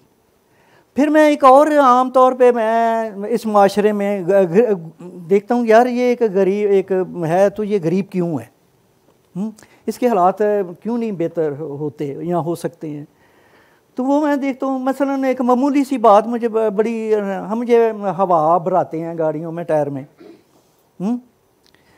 तो हम उसको 10 रुपये दे के चले जाते हैं। मैंने अक्सर ही देखा है, या उसे पूछें भी तो मेरा हाल 10 रुपये फी टायर हवा भरने का लेता है। मैं कहता हूँ यार ये 20 रुपये क्यों नहीं मांगता ये फी टायर बांग, ये 50 रुपये भी मांगे हम देंगे, ये 100 रुपया भी मांगे तब भी हम देंगे। यानी कि एक ये भी चीज़ है हमारे माशरे में कि जो वर्कर है, जो लेबरर काम कर रहा है, वो अपनी इनकम को, अपने मुआवजे को भी नहीं बढ़ाता। जो बढ़ाया जो बढ़ सकता है, जो लिया जा सकता है, वो इतने लोएस्ट लेवल पे पैसे मांगेगा। बंदा हैरान हो जाता है यार ये इतने इसने ये मेरा काम किया और इसके बदले में ये मुझसे क्या मांग रहा है, जबकि आपका क्लाइंट भी सारा अमीरों वाला क्लाइंट है। तो यानी कि हमें सेंस नहीं है, जो मैं कह रही शऊर, अवेयरनेस नहीं है हमारे वर्किंग क्लास में, हमारी गरीब क्लास में, कि यार मैंने अपने हालात को ख़ुद बदलना है, बेहतर करना है। मैं अपने काम को मैं अच्छा करूं और काम का अच्छा मुआवजा लूं, मैं अपने मुआवजे को बढ़ाऊं, ठीक है। तो वो बेचारा जो जितने पैसे वो 10 साल पहले ले रहा था आज भी उतनी मांग रहा है। अच्छा साहब, वैसे मैं थोड़ा सा डिसएग्री करता हूं। जी। देखिए, अगर वो क्वालिटी करे, इस वक्त जो पाकिस्तान की लेबर है ये दुनिया के अंदर सस्ती तरीन लेबर, जी, लेकिन जो उसका एफिशिएंसी का लेवल है, वो जो महंगी तरीन लेबर है इस वक्त चाइना की जो लेबर है, वो इस वक्त जो बेस लेबर है वो इटली और पोर्चुगल और स्पेन से ऊपर निकल चुकी हुई है।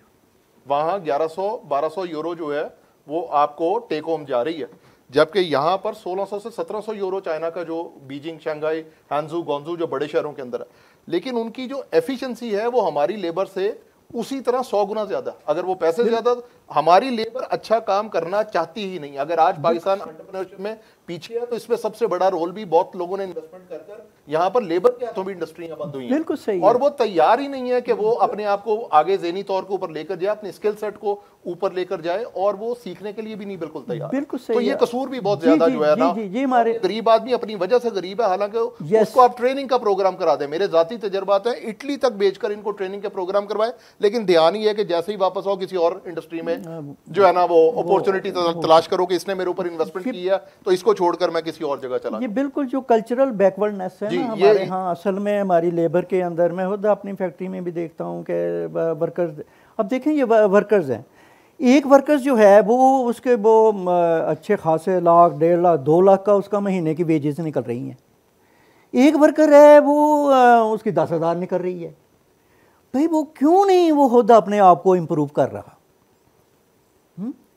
तो आपने देखा होगा आपके यहाँ भी, मतलब कि कुछ वर्कर जो हैं वो बड़ा बड़ा अच्छा कमा रहे हैं, बड़ी अच्छी है वो लाइफस्टाइल अपना, उनका बड़ा कपड़े अच्छे पहनते हैं, वो शहजादों की तरह हमारी फैक्ट्री में वो आते हैं, मतलब के, और वो जो है अच्छा खासा कमा रहे हैं। और कुछ हैं वो मोए मरे दे, अपने आप को ना मेहनत करनी है, ना प्रोडक्टिविटी को बढ़ाना है, ना अपनी एफिशिएंसी को बढ़ाना है, ना अपनी स्किल को बढ़ाना है।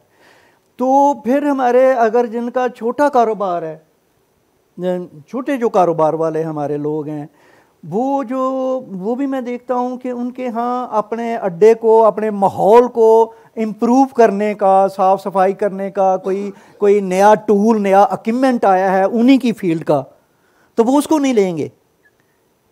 ये बड़ा ज़रूरी है। एक हमारी छोटे जो वर्किंग और पुअर क्लासेस जो हमारे काम करती हैं अपनी ज़िंदगी को बढ़ाने के लिए, पहली तो बात है कि उन्हें अब जो भी कमाएं थोड़ी सी सेविंग ज़रूर करें। उसमें से सेविंग जो है वो मस्ट है। हमारा गरीब या हमारा ये जो लोअर मिडिल क्लास कह लें, ये इनको कुछ ना कुछ बचाएगा वो, तो तभी वो अपने आप को फिर अगली स्टेज पे, अगले लेवल ऑफ प्रोडक्शन पे लेके जाएगा। अगर तो वो जहाँ उसका बाप था वहीं का वहीं है, उसी तरह की हटी है, उसी वहीं का वहीं बैठा हुआ है, तो वो भी वैसी की वैसी गुजार देगा। तो एक हम वो जो हम अपने माहौल को बेहतर करना, स्किल को बेहतर करना, अपने अंदर एफिशिएंसी को बढ़ाना, नई चीज़ सीखनी और उसको वुसअत देने का कॉन्सेप्ट जो है जी, परसेप्शन, वो नहीं है।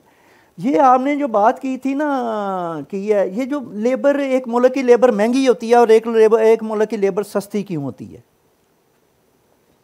इसका भी हमें हमारे थोड़ी सी आवाम को, लोगों को इस बात को समझना चाहिए कि हमारा चाइना का मज़दूर इतना महंगा क्यों है, ठीक है, अमेरिका का और भी ज़्यादा महंगा है, ठीक है, तो हमारा मज़दूर इतना सस्ता क्यों है। तो ये सस्ता भी वो सी, ये बाकायदा इंडेक्स आपको इंटरनेट में मिल जाएंगे, प्रोडक्टिविटी के इंडेक्स हैं, ठीक है, किस मुल्क की प्रोडक्टिविटी का क्या इंडेक्स है पर कैपिटा, उसका वर्कर जो है वो, मतलब कि अब ने के एक, मतलब कि ये बोतल है, एक हमारा कारीगर है वो एक दिन में 100 बोतलें ये बनाता है, ठीक है। अब चाइना का जो वर्कर होगा ना, उसने ये 1000 बोतल बना देनी है उतने ही वक्त में, इसलिए उसकी कीमत बढ़ गई है, उसकी जो कॉस्ट है उसकी लेबर की वो बढ़ गई है, उसका लेवल बढ़ गया है, उसकी कंडीशंस बढ़ जाती हैं, उसकी एफिशिएंसी उसकी बेहतर है। हमारा मजदूर देखिए, एक तो तालीम की कमी है, ठीक है, फिर तरबियत की भी कमी है। हमारे यहाँ ये जो 1 2 3 कंसेप्ट जो है ना कि जो कुछ करना है हुकूमत ने करना है, हमारा मुल्क कब बदलेगा, हमारे हालात कब ठीक होंगे, पाकिस्तान सियासत कब कोई अच्छी होगी, कोई लीडर अच्छा आ जाएगा वो मुल्क को बदल देगा, ये ऐसे कभी नहीं हुआ, ना होना है। आपने हर इंडिविजुअल ने अपनी ज़िंदगी जहाँ कहीं है उसने ये सीखना है कि भाई मैंने इससे बेहतर होना है, आज से मेरा कल बेहतर होना चाहिए, कल से मेरा परसों बेहतर होना चाहिए। और एक कितने भी बुरे आपके हालात ख़राब हों, आप सच्ची बात है कि आज जहाँ कहीं आपकी जितनी भी लेवल है आपका मुआशी जो सोशल स्ट्रक्चर है आपका, आप अपने हालात को 50% तो आपकी दुनिया आप अपनी ही ज़िंदगी में बदल सकते हैं, उसको इम्प्रूव कर सकते हैं, और फिर आपकी अगली नस्ल आपसे और भी बेहतर आएगी। फिर गरीब जितने भी लोअर मिडिल क्लास के या वर्कर्स लोग हैं, उन्हें ये भी सोचना चाहिए कि सच्ची बात है अपने ये जो है ना हमारे यहाँ लातदाद बच्चे पैदा करने और गुर्बत, ये भी हमें गुर्बत बनाने का एक तरीका है, हम लेबर को सस्ता करने का तरीका। देखिए आपकी जितनी आपकी आबादी और गुर्बत बढ़ती चली जाएगी, यहाँ का इंसान सस्ता होता चला जाएगा। वो उसमें ये जो है ना हुकूमतों के निज़ाम, सियासी निज़ाम और कोई अच्छे लीडर आने का इसका कोई तल्लक नहीं होता। यूँ आप उनको क्या, आपकी जो रूलिंग एलीट है उसको कुछ लेना देने नहीं है आपके हमारे मसाइल से, और एक सिटीजन। बिल्कुल ठीक, ये आपको खुद तब्दील करना है। ये आपने इस 25 करोड़ लोगों ने अपने हालात को खुद बदलना है। सिर्फ एक बात जो आज हम यहाँ से उठते हुए आपको देख के जाएंगे वो ये है कि आप बदल सकते हैं। ये एक यकीन दहानी आपको यकीनी है, ये बात मैं ये यकीनी है। आपकी गुर्बत जहाँ कहीं है, आप कम होंगे, आप मोर रिचर हो जाएंगे, आप हो सकते हैं, हर शख्स हो सकता है। ये हो नहीं सकता, बहुत ही बदनसीब कोई होगा जो नहीं हो सकता, और आप में से बहुत जो हैं वो बहुत अमीर हो सकते हैं अपनी ही लाइफ टाइम में। देखें तो ये चीज़ें हैं जो आपने, बाकी सवाल एक और चीज़ जो मेरा ख्याल है हो जानी चाहिए जी। हमारे यहाँ ये जो था ना, एक मेरी वो उम्र गुजर गई जवानी में, हम जो थे तो एक कम्युनिज्म का, एक सोशलिज्म। अच्छा, उस पर अच्छा सब आते हैं। मैं जरा प्रोग्राम की थोड़ी सी बात कर दूं फिर इसको, क्योंकि ये बड़ी अहम बात है जो आप करने लगे हैं। हाँ। मैं भी इसमें ऐड करूं, लेकिन मैं प्रोग्राम की थोड़ी सी बात कर दूं। देखिए, कारोबार की कुछ किस्में होती हैं, हम उन किस्मों के मुताबिक यहाँ पर इंडिविजुअल लेवल के ऊपर देखेंगे। आप मैन्युफैक्चरिंग करना चाहते हैं, आप ट्रेडिंग करना चाहते हैं, आप सर्विसेज प्रोवाइड करना चाहते हैं, आप इंडेंटिंग करना चाहते हैं, ये मुख्तलिफ कारोबार की इकसाम होती हैं। जब इंडिविजुअल लेवल के ऊपर हम आपको देखेंगे, एनालाइज करेंगे कि आपका स्किल क्या है, इन तमाम कारोबार की किस्मों में मुख्तलिफ किस्म की सलाहियत चाहिए होती है। ऐसा नहीं है कि जो है ना, आप अगर एक मैन्युफैक्चरिंग का माइंड फ्रेम लेकर ट्रेडिंग नहीं कर सकते, आप ट्रेडिंग का माइंड फ्रेम लेकर सर्विसेज बिजनेस के अंदर नहीं आ सकते। ये सब बिल्कुल मुख्तलिफ चीज़ें होती हैं और इनको मुख्तलिफ अंदाज से ही देखना पड़ता है। लेकिन बहुत छोटी छोटी सी मामूली सी गलतियां आप कर जाते हैं, उन गलतियों की वजह से उसकी कॉस्ट बहुत बड़ी हो जाती है। तो उस कॉस्ट को पे करने की कोई ज़रूरत नहीं। तो प्रोग्राम के अंदर हम ये कोशिश करेंगे कि जो आपकी बुनियादी सलाहियत है, या जो इनिशिएटिव आप लेना चाह रहे हैं, या जो आपका एरिया बन रहा है, उसके मुताबिक आपकी सलाहियत को भी बढ़ाया जाए। आपको बताया जाए कि इधर आपको सिर्फ यही सलाहियत चाहिए, अगर आप दूसरा जेन लेकर जाएंगे तो फेलियर सामने खड़ा होगा। मैन्युफैक्चरिंग के जेन से ट्रेडिंग कभी भी नहीं हो सकती, ट्रेडिंग के जेन से मैन्युफैक्चरिंग कभी नहीं। कल एक दोस्त थे, शाम में मैं अर्शद साहब, कल एक दोस्त थे, वो सोलर का काम करते हैं, हमारे फारूक साहब इधर, हमारा सोलर भी उन्होंने किया। तो कल उनके साथ भी इसी मौजू के ऊपर बात हो रही थी। वो मैन्युफैक्चरर हैं इस्लामाबाद के अंदर, और वो उसकी बेस लगाते हैं सोलर की, और प्लेटें किसी से लेते थे, लेकिन अब वो बड़े हो गए हैं तो वो बाहर से। तो उनसे भी बड़ी फाइन ट्यूनिंग कल हमारी आधा पौना घंटा बात हुई कि अब आपको मैन्युफैक्चरिंग के अंदर अगर आप हैं तो आपके पास 100 मुलाजिम काम कर रहा है, आपको बहुत छोटे मुनाफे के ऊपर भी चूंकि हर महीने तनख्वाह देनी है, तो आपको इसका टर्नओवर करते रहना पड़ेगा, कोई हल्के मुनाफे पर भी आपको बिजनेस को। लेकिन ट्रेडिंग में आपके पास एक मुलाजिम है, अगर कोई ग्राहक आया तो आपने एसी चलाया, वरना नहीं चलाया, तो 2 महीने आप अफोर्ड करते हैं कि आप 20% मुनाफे पे चीज़ें बेचते हैं। तो ये छोटी छोटी सी जो है वो चीज़ें हैं जो नुकसान कर कर सीखने से ज़्यादा बेहतर है कि हम उसको इसमें सबको कवर करेंगे इंडिविजुअल लेवल पर। अच्छा साहब, बड़ी अहम बात आप कर रहे थे, मैं भी उसमें कुछ ऐड करना चाहूँगा। अच्छा चलें, एक और भी बात करना चाहेंगे कि वह ये जो पढ़ा लिखा हमारा कॉलेज और यूनिवर्सिटी का नौजवान जो है, उस पर ये हुआ कि अपना जब हम जवान थे तो एक पूरा सारी दुनिया में एक ग्लोबल 2 निज़ामों के दरमियाना एक क्लैश था। एक तरफ उसको कैपिटलिज्म कहा जाता था है, और दूसरी तरफ एक सोशलिस्ट का कॉन्सेप्ट था, और एक सोशलिस्ट ब्लॉक भी दुनिया में मौजूद था। तो उसके साथ एक मार्क्सिज्म नाम की एक थ्योरी, एक फ़िलासफ़ी और एक सिस्टम जो था वो हमारे यहाँ आया, बल्कि पूरी दुनिया में हुआ। अब देखें कि हुआ ये है कि आज भी मैं देख रहा हूँ कि जो हमारे पढ़े लिखे नौजवान जो हैं यूनिवर्सिटियों में, वो अभी भी उस सिस्टम से अच्छे खासे मुतासर हैं। उसने देखें कि किस लिहाज से डैमेज किया। मैं खुद सारी ज़िंदगी में खुद मार्क्सिस्ट रहा हूँ, अपने एक प्राइम एज जो मेरी थी, बड़ा सख्तगीर किस्म का था मैं भी। लेकिन जब ये प्रैक्टिकल लाइफ दुनिया को खुद गुजार के देखा है तो यार समझ आई। यहाँ हिस्ट्री ऑफ सिविलाइजेशन देखी, वेस्टर्न मुल्कों ने उन कौमों ने तरक्की कैसे की है, उन चीज़ों को देखा। अब देखें कि उसने भी हमारे नौजवानों को, पढ़े लिखे नौजवानों को अच्छा खासा बर्बाद किया, रस्टी कर दिया। वो ये किया है कि सरमाए को गाली बना दिया, सरमायादार को गाली बना दिया, दौलतमंद जो है उसको गाली बना दिया गया कि ये अमीर जो है ना ये लुटेरा है और ये दौलत जो है ये लूटी हुई है। अच्छा, ये एक जनरल सा एक कॉन्सेप्ट दे दिया, परसेप्शन बना दी कि अमीर को एक मतलब कि ना वो तो एक स्याह धब्बा बना के एक सोसाइटी और माशरे में, और मज़दूर को क्या किया, उसको मज़लूम बना दिया।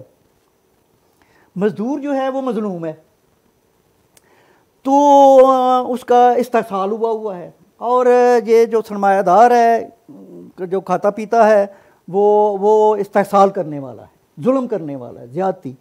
और फिर ये कहा गया कि ये जो इनके पास जो दौलत है ये उसी मज़दूर की लूटी हुई दौलत है या उनसे ली हुई दौलत है। अब ये देखें, ये भी कॉन्सेप्ट ऐसा हुआ है, इसमें मुझे लगता है कि फिर एक ख्वाब दे दिया, एक ड्रीम है कि कब वो सोशल निज़ाम आएगा, एक सोशल जस्टिस का, एक मुसावात का निज़ाम, सब एक जैसे हो जाएंगे, सब कुछ नेशनलाइज कर लिया जाएगा, ज़ाती मलकियत का ख़ात्मा हो जाएगा और ये बांट बूँट दिया जाएगा। अब दोनों निज़ामों में फ़र्क ये था कि सोशलिस्ट जो है निज़ाम वो है डिस्ट्रीब्यूशन बेस्ड, उसको आप कह सकते हैं, तकसीम करता है, ठीक है, लेवलिंग के लिए। अब ये जो जिसको हम कैपिटलिस्ट सिस्टम कहते हैं, जिसको मार्केट, बेहतर तो है उसको मार्केट इकॉनमी कहा जाए। कैपिटलिज्म, चूँकि हमने लफ्ज़ कैपिटल को भी बहुत ही गंदा किया हुआ है और वो बन चुका हुआ है कि भाई अब जब हम उनकी तरफ देखते हैं, यार ये मुल्क कैसे खुशहाल हुए हैं, ये मुल्क कैसे इन्होंने तरक्कियाँ की हैं, तो उसमें पता चलता है कि फिर वही जो चीज़ें हम इस वक्त डिस्कस कर रहे हैं कि यार उन्होंने अपनी मेहनत से किया है, उन्होंने अपनी वो ऑनेस्टी से किया है, बेहतर स्किल्स, बेहतर टेक्नोलॉजी को जो है उन्हें इस्तेमाल करके उन्होंने अपनी दौलत को, अपनी खुशहाली लाए हैं।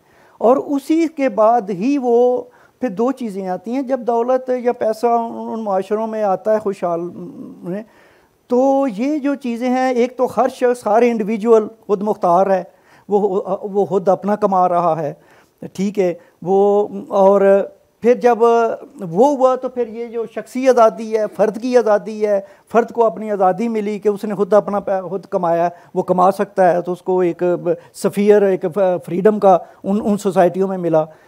तो ये सारा कुछ हुआ। अब ये जो है मेरे ख़्याल में हमें जो है एक ये सोशलिस्ट नज़रिए ने भी थोड़ा सा हमें और इसको नुकसान पहुँचाया हुआ है, तरक्की की राह में एक रुकावट बनी हुई है कि ये जो है ना हमारे यहाँ जो गुर्बत है वो इसलिए गुर्बत नहीं है कि हम मेहनत नहीं करते, यहाँ हमारी मेहनत सस्ती मेहनत है, वो वैल्यूएबल वाली, वैल्यू एडिशन वाली मेहनत नहीं है।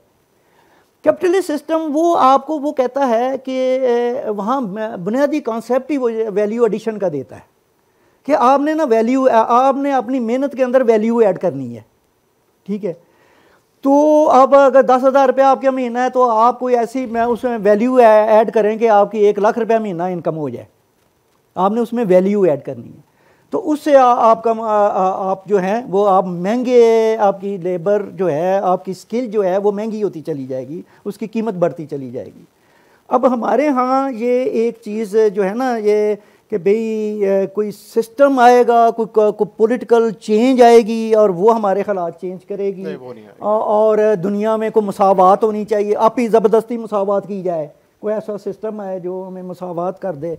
और वो आपने देखा है कि सारी दुनिया में वो आया भी था और वो गुजर भी गया, अपनी मौत आप मर गया वो। अच्छा अरशद साहब, इस पे मैं आपने भी कमेंट थोड़े से करता हूँ क्योंकि वक्त हो रहा है। मैंने इस पे कुछ बात करनी थी लेकिन अगली किसी उसके ऊपर रखते हैं। तो आप फोरम को खोलते हैं, क्योंकि नौजवानों की बात हो रही है, इनके जो सवालात हैं मैं उसको ज़रा ज़्यादा इंटरेस्टेड हूँ कि सुनूँ कि ये कैसे सोचते हैं और इनकी क्या अप्रोच है। हमने जो बात की है इनको पसंद आ रही है, इनके दिमाग पे गरां गुजर रही है, ये इससे मुत्तफिक हैं, ये कुछ और आइडिया चाहते हैं। तो दें जी सवालात के लिए सेशन को ज़रा ओपन करें। बहुत शुक्रिया, ये बहुत अहम बहस आपने की है और मैं समझता हूँ कि इसकी ज़रूरत थी हमें नौजवानों को, कि एक नौजवान का क्या 60% है हमारी टोटल आबादी का। जी बिल्कुल। और वो यूनिवर्सिटियों से कॉलेजों से पढ़ के जिस तरह से बल्क में निकल रहा है और लेकिन आगे बेरोजगारी है और बंद कर ली। बिल्कुल। अच्छा, मैं एक सवाल ये समझना चाह रहा था, आप दोनों से अपने अपने एडिशंस कर दीजिएगा, कि एक तो अयूब खान दौर में यहाँ पर इंडस्ट्रियलाइजेशन हुई है, क्या उसने यहाँ पर जो बातें आप कर रहे हैं, वहाँ का जो मजदूर था उसने कोई वर्किंग जो सूरत हाल है उसको बेहतर बनाने की तरबियत या ट्रेनिंग ली? इसी तरह 70s में हमारा यहाँ का बहुत बड़ा तबका जो है वो मिडिल ईस्ट गया है और वहाँ भी काम करके आया है, क्या उसने वहाँ से कोई ट्रेनिंग ली? फिर एक हमारे यहाँ जिस तरह शेख होते हैं जो थोक परचून का काम करते हैं, उनकी एक बड़ी ट्रेडिशन है पुरानी कई नस्लों से कि उन्होंने कब कैसे काम करना है, बच्चे को ट्रेन करिए कहाँ भेजना है, शादी कब करनी है, फिर बच्चे को कैसे तालीम दिलानी, कितनी दिलानी, फिर उठा के दुकान में उठाना वगैरह वगैरह। तो ये जो सारा अभी हमारे एक पास एक पस मंज़र है, इस पर ज़रा मैं चाह रहा था आप थोड़ा सा।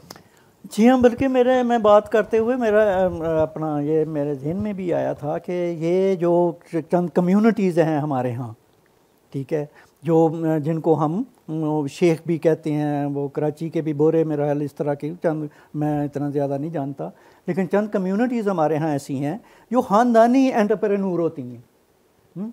उनका काम ही बिज़नेस, वो ये नहीं है कि भाई सरकारी मुलाजमत मिले, ज़रूर नौकरी मिले। ये भी एक हमारे पीछे रह जाने का एक बहुत बड़ा है कि हर कोई सरकारी नौकरी ढूंढता है और हमारी पॉलिटिकल पार्टियां उसको हम बड़ा अच्छा पार्टी कहते हैं जो सिर्फ जिनका काम सिर्फ भर्ती करवाना होता है।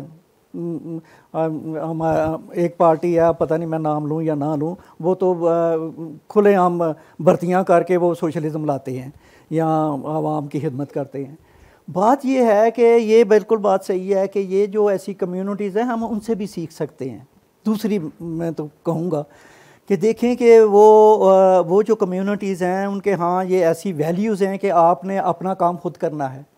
छोटी सी हट्टी दुकान कारोबार और वो नस्ल दर नस्ल चले आ रहे हैं और उसमें उन कम्युनिटीज़ में ख़ास तौर पे इंडिया में ये सब कम्युनिटीज़ जो हैं ये बहुत बड़े बड़े बिजनेसमैन बन चुके हुए हैं।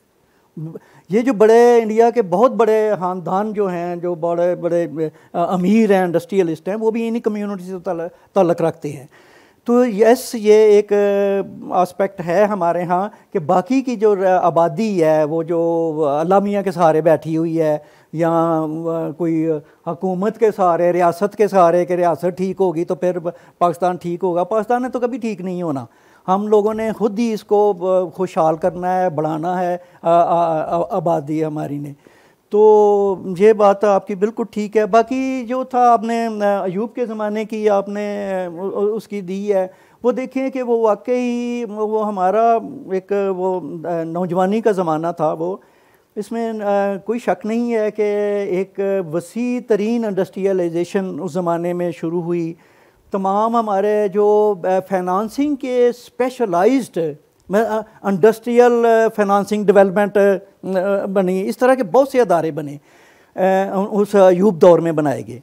अब आपको मैं बताऊं कि उसको भी हम सोशलिस्टों ने, कम्युनिस्टों ने इतना बदनाम किया जिसका कोई हिसाब नहीं है। उस इंडस्ट्रियलाइजेशन को उसको कहा ये साम्राज्यी डेवलपमेंट है, ये कंप्राडोर बुर्जुआजी है, ये उसको कंप्राडोर बुर्जुआजी पता नहीं क्या कहते थे कि ये जो है ना ये बाहर की जो बाहर का सरमाया है उसके साथ मिली हुई है, गुमाश्ता इंडस्ट्री है, उसको भी खूब गंदा उस सारे प्रोसेस को किया गया।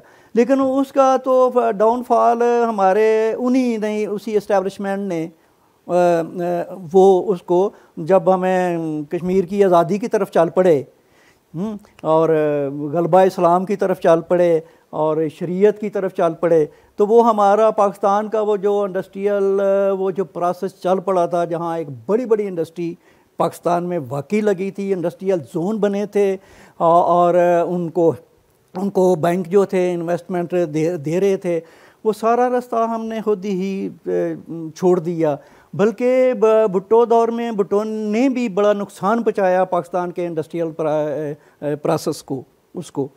उसने वो जो 24 ख़ानदान 22 ख़ानदान का नारा लगाया और उनको इतना गंदा किया, वो तमाम पाकिस्तान के जो टाटा बिरला जिन्होंने बनना था, उन्होंने बनना था ना, जब उनको इतनी गाली दी और इतना गंदा कर दिया गया कि इस मुल्क के जो तमाम इंडस्ट्रियलिस्ट हैं वो लुटेरे हैं। और फिर उसने नेशनलाइज इंडस्ट्री को कर लिया और वो उसको ब्यूरोक्रेसी के हवाले कर दिया गया। वो उन्होंने बाले गनीमत समझ के वो सारी इंडस्ट्री खा पी गए। तो ये हमारे सारे प्रॉब्लम्स रहे हैं और उससे हम डिरेल होके आज इस हालत में हैं कि पाकिस्तान सारे का सारा कर्ज़ों पे चल रहा है और जो हमारी सुपर एलीट है उसे कोई परवाह नहीं है। इजी दौलत पाकिस्तान में बहुत ज़्यादा है, बेशुमार। पाकिस्तान में जिसके पास दौलत है वो तो बेशुमार दौलत है और कहाँ से आई है कुछ पता नहीं है। ऑन द ग्राउंड आपको कुछ नहीं मिलेगा। तो ये हुआ है। बाकी नस्ल में मैं थोड़ा सा ऐड कर देता हूँ ताकि बात आगे चल पड़े। फिर देखिए उसमें जो है ना वो ऑन जॉब ट्रेनिंग होती है। इंसान के जो बुनियादी रवैये होते हैं ना वो एक ही तरह के होते हैं, आपको डील करना होता है। लेकिन वो जो नस्ल दर नस्ल होता है उसमें वो किया ऐसे जाता है कि बच्चे को छोटी उम्र के अंदर जो है वो तजुर्बात वो तमाम करवा देते हैं। ये यंग जनरेशन के लिए भी ये बात बहुत अहम है इनके सुनने की है कि इंसान के रवैये वही बिल्कुल हैं। आप 18 साल की उम्र में 20 साल की उम्र में छोटे छोटे इनिशिएटिव लें अपने स्कूल कॉलेज के अंदर। बच्चे मैं कई दफ़ा देखता हूँ कुछ स्कूल जाते हैं, कोई प्रोडक्ट बाहर से ख़रीदा, अपनी कैंटीन के अंदर वहाँ गए, दोस्तों के पास वहाँ जाकर उसको ड्योढ़ी कीमत के ऊपर बेच दिया। वो उस रवैये से कुछ सीख रहे होते हैं। ये अभी आप जब ये इनिशिएटिव लेंगे तो आपका रिस्क कोई नहीं। जब आप हमारी उम्र के अंदर आकर वही रिस्क लेंगे, नए इनिशिएटिव लेंगे और आपको रवैये का नहीं पता तो कॉस्ट बहुत हैवी पे करनी पड़ती। तो वो अपने बच्चों को ऑन जॉब ट्रेनिंग देते हैं, छोटी उम्र में छोटे रिस्क लेते हैं, वो उससे उनको तजुर्बा मिल जाता है कि उन्होंने डील कैसे करना है। वो नुकसान करते हैं, वो बहुत मामूली होता है, वो फैमिली अफोर्ड करती है वो नुकसान, बल्कि वो चाहते हैं कि वो बार बार नुकसान करें ताकि जब वो बड़ी डिसीजन मेकिंग की कुर्सी के ऊपर बैठे हों तो उनको मोहतात रहें और उनको पता हो कि इसके असरात क्या आएंगे। तो ये एक ऑन जॉब ट्रेनिंग का होता है जिस वजह से वो फैमिली दर फैमिली असल में वो ऑन जॉब ट्रेनिंग हो रही होती है। और तमाम यंग नौजवान जब आप अपने इर्द गिर्द भी छोटे इनिशिएटिव लें, ज़्यादा लोगों के साथ डील करें, उससे आपको इंसानी रवैयों का पता चलेगा। आपको पता चलेगा कि मुश्किल आ गई तो उसमें से निकलना कैसे है। अगर आप कहीं स्टक हो गए हैं तो आपने कैसे, लेकिन अगर आप 30-35 के बाद जाकर लेंगे तो तब आपकी सीखने की सलाहियत नीचे आ गई होगी। और उस वक्त जो आप कॉस्ट पे करेंगे, क्योंकि रिस्पॉन्सिबिलिटी, शादी हो गई हैं, बच्चे आ गए हैं, फाइनेंशियल जिम्मेदारियां आपके ऊपर बढ़ गई हैं, तो उस वक्त आप कैलकुलेटेड रिस्क लेते हुए भी डरेंगे। एक एंटरप्रेन्योर को एक अग्रेसिव अप्रोच चाहिए होती है, एक इनिशिएटिव चाहिए होता है। बेखौफ भी, कभी कैलकुलेटेड रिस्क लेना, कभी बेखौफ भी आगे बढ़ना है आपने। तो बेखौफ जब आप उस स्टेज पर आगे जिंदगी में बढ़े जब आपके पास लूज करने के लिए कम है, तो सबसे बेस्ट टाइम वो है। तो अगला सवाल ले लें। अस्सलाम वालेकुम। वालेकुम सर, पहली बात तो ये कि मुझे ये बता दें, बेसिकली मैं एक मैट्रिक फेल आदमी हूँ, बट मेरे 2 बिजनेसेस हैं। एक मेरी फैक्ट्री है इस्लामाबाद में पेंट बनाने की, और मैंने खुद ही बनाई है, और एक मेरा कंस्ट्रक्शन कॉम्प्लेक्स है। मेरा क्वेश्चन आपसे सर ये है कि आप की इस बात से मुझे नहीं समझ आ रही कि किस तरीके से जो है आप ये कह रहे हैं कि जी गवर्नमेंट का कोई रोल नहीं होता, गवर्नमेंट के ऊपर आप ना छोड़ें, अपना बिजनेस खुद करें। सर ये कैसे पॉसिबल है? हर इदारे में रिश्वत देनी पड़ती है, जहाँ पे आपने काम चलाना है, मतलब अब जैसे जो हालात पिछले 16 माह के गुजरे हैं या जो अब आगे आने वाले हालात हैं, वो बिजनेस के लिए बहुत तबाहकुन हालात हैं। तो मतलब आप ये बात कैसे कह सकते हैं कि नहीं आप गवर्नमेंट को छोड़ दें, अपने बिजनेसेस लगाएं? बात को समझे नहीं। आपको ये कहा गया है कि आपने जो 2 कॉम्प्लेक्स बनाए, देखिए मैंने पहले ये बात की कि तालीम, पहले मैंने कहा 28वें नंबर पर, फिर मैंने कहा किसी नंबर पर भी नहीं आती। आप प्रैक्टिकल उसकी एग्जांपल सामने बैठे हैं, आपने फख्र से बात बताई और बतानी भी चाहिए कि मैं मैट्रिक फेल हूँ, ये बतानी चाहिए बात, ताकि बाकियों को इंस्पिरेशन मिले। लेकिन जो बात आप कर रहे हैं उसको आपने समझा गलत है। हमने ये कहा है कि गवर्नमेंट ने आपको आज तक कोई ऐसा फंड दिया आपके बिजनेस को प्रमोट करने के लिए, ये बात हमने कही है कि गवर्नमेंट की तरफ से आप आस लगा कर ना बैठें। जब आप दूसरे मुल्कों के अंदर होते हैं तो वहां पर आपको गवर्नमेंट का सपोर्ट सिस्टम होता है, यंग एंटरप्रेन्योर्स के लिए इन्वेस्टमेंट्स आती हैं, प्रोग्राम्स मिलते हैं, लोन्स मिलते हैं। तो गवर्नमेंट पे मत बैठे रहिए, आपको रिश्वतें देनी पड़ती हैं। मैंने फिर यहां पर एक बात दोहराई थी कि गवर्नमेंट के 29 डिपार्टमेंट आपको बंद करवाने के लिए आएंगे। आपको इस प्रोग्राम में बताया जाएगा how to deal with them, आपने किस तरह से अपनी जगह बनाकर आप वो सब रोज प्रैक्टिकल चीजें करते हैं तो और भुगतते हैं उसको रोज। तो उसको करने का एक खास तरीकाकार है, उसकी एक खास टाइमिंग है। अगर आप खुद एंटरप्रेन्योर हैं तो आप समझते हैं कि अभी आपके ऊपर एफआईआर कटने लगी है, अभी रोक लेंगे तो क्या कॉस्ट है उसको। अगर एफआईआर कट गई और अदालत के अंदर जाकर आपने, डेंगी वाला भी आकर आपकी जो है ना 10 करोड़ की ये जो आप बता रहे हैं वो पेंट फैक्ट्री, एक डेंगी का वो आएगा और वो कहेगा कि जी मैं एफआईआर काटने लगा हूं, और आपको ये कोई नहीं देखेगा गवर्नमेंट में कि आपने कितना टैक्स पे किया, वो आपको एक सादा हवालदार आएगा और आपको बंद कर देगा। तो यहां पर हमने ये नहीं कहा, ये जरूर कहा कि उस पर इन्हिसार मत कीजिए, जैसे आपने अपने जोरे बाजू पे इन्हिसार किया। अगर आप अमीर हो सकते हैं मैट्रिक फेल होकर, ये सब लोग भी हो सकते हैं। और सर सेकेंडली एक बस क्वेश्चन आपसे ये है कि क्योंकि मैं एक फेल हो के तो मैंने बाहर निकल के बिजनेस शुरू किया था 19 साल की उम्र में, आज 28 साल उम्र है मेरी, ठीक है। हमें क्यों नहीं स्कूल में, क्यों मतलब हमारे यंग जनरेशन को बस ऐसे ही है कि गधे के ऊपर किताबें लाद के निकाल देते हैं। मेरा नहीं ख्याल कि कोई नस्ट का ग्रेजुएट इंजीनियर उतना कमा रहा है जितना मैं कमा रहा हूँ, या एक डॉक्टर उतना कमा रहा है जितना मैं कमा रहा हूँ। तो क्या हमारे तालीमी इदारों में इस चीज़ की कोई नहीं होनी चाहिए कि को ट्रेनिंग दी जाए, कि किसी के माइंड को असेस किया जाए कि बच्चा ठीक है, इवेंचुअली 12 साल का बच्चा अगर बाहर से थोक से चीज़ ला के इधर अपना 10-20 रुपये उस ज़माने में कमा रहा है, उसके अंदर कोई ना कोई अकल तो है ना, अगर वो पढ़ नहीं रहा। देखिए आप जिस भट्टी से गुजर कर आए हैं ना, आप जानते हैं कि आपने कितनी अनथक मेहनत की है, आप जानते हैं कि आपने माशरे की कौन कौन सी सितम ज़रीफ़ियाँ सही हैं, डिपार्टमेंट्स की कौन कौन सी सितम ज़रीफ़ियाँ सही। अगर कोई भी जो गवर्नमेंट से पढ़कर भी निकले, मास्टर्स भी करके निकले, पीएचडी भी कर, इस भट्टी से गुजरना ही पड़ेगा। वो आप जानते हैं कि आप किस जगह से, अगर मैं भी इन सब यंग लोगों को वो बातें बतानी शुरू कर दूँ ये बिदक जाएंगे, क्योंकि ये उस मेहनत के लिए तैयार नहीं बैठे। इनका ज़हन, जो मैंने पहले भी अरशद साहब की जानिब भी एक सवाल दिया था कि सोशल मीडिया जो चीज़ें बच्चों को जो बातें सिखा रही हैं ये बिदक जाएंगे। तो इनको ग्रेजुअली उस रास्ते के ऊपर, आप जिस भट्टी से गुजर कर आए हैं, मैं और आप 5 मिनट में सेम पेज पर आ जाएंगे। क्योंकि आप मैट्रिक फेल करने के बाद भी आपने कितनी स्लीपलेस नाइट्स गुजारी हैं वो ये आपको ही पता, वो आपके घर वालों को भी नहीं पता। आप आज 28 साल के अपने बच्चों को बताना शुरू करें कि मैंने कितनी स्लीपलेस नाइट्स गुजारी हैं, वो कहेंगे इससे बड़ा स्टूपिड कोई नहीं है, बाबा बार बार एक ही बकवास कर दिया था, मैं बड़ी मेहनत की थी, मैं बड़ी मेहनत की थी। मान रहे हैं मेरी बात या नहीं? ऐसे ही है ना? तो इन सब प्रोसेस से इनको गुजरने दें, ये एक ड्यू प्रोसेस है। मेरा ख्याल है कि उनका ये भी कहना था कि कोई वोकेशनल एजुकेशन जो है, इंस्टीट्यूट बनाने वाली स्कूलों में ये चीज़ें जो है ना सिखाई जाएं। ये बात वैसे बिल्कुल ठीक है, बल्कि हमारे यहाँ देखें, मैं आपको अयूब के दौर की फिर बात कर लेते हैं। मैंने मैट्रिक के एक ऐसे स्कूल में किया था, गवर्नमेंट स्कूल में किया था, जिसमें उस ज़माने में 4 स्किल थी हमें मैट्रिक आम जनरल निसाब में। बाकायदा हमारे स्कूल में वर्कशॉप्स थी, लकड़ी का काम सिखाया जाता था, बिजली का काम सिखाया जाता था, ये कॉमर्स जो मैंने सीखी। मैंने मैट्रिक मैंने टाइप में की हुई है, मतलब कि मैट्रिक मैंने टाइप, हमारे यहाँ टाइप मशीन है जर्मनी के टाइप ओलंपिया टाइप मशीन, वो मेरा हाल कोई फंड शंड को आया होगा। तो कहने का मतलब ये है कि हमारे ज़माने में थे जी ऐसे गवर्नमेंट स्कूल ऐसे थे जहाँ स्किल्स बाकायदा वोकेशनल स्कूल थे, सिखाई जाती थी।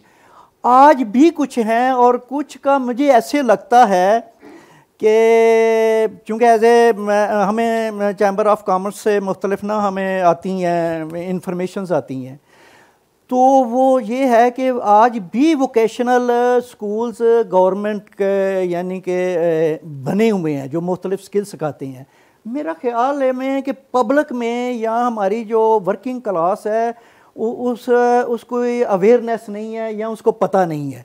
बहुत सी स्किल आज भी बड़े सस्ते में ऐसे इंस्टीट्यूट हैं जो तरह तरह के इवन एक्सपोर्ट के रिलेटेड जो हैं वो चीज़ें सिखाई जाती हैं। हमारे यहाँ लेबर के तमाम वर्क, चाहे लेदर के, गारमेंट्स को, ये सारी मशीनों के हैं। मेरा ख्याल है कि आवाम में, चूँकि वजह ये है कि हमारे यहाँ हर वक्त एक पॉलिटिकल तमाशा लगा रहता है, तो हमारा जो मीडिया है या हुकूमत है वो उनके लिए ये जो है ना मसला ही नहीं रहा कि यार कोई और भी इश्यूज़ हैं इस मुल्क और इस कौम के, और इनको आगे बढ़ाना है।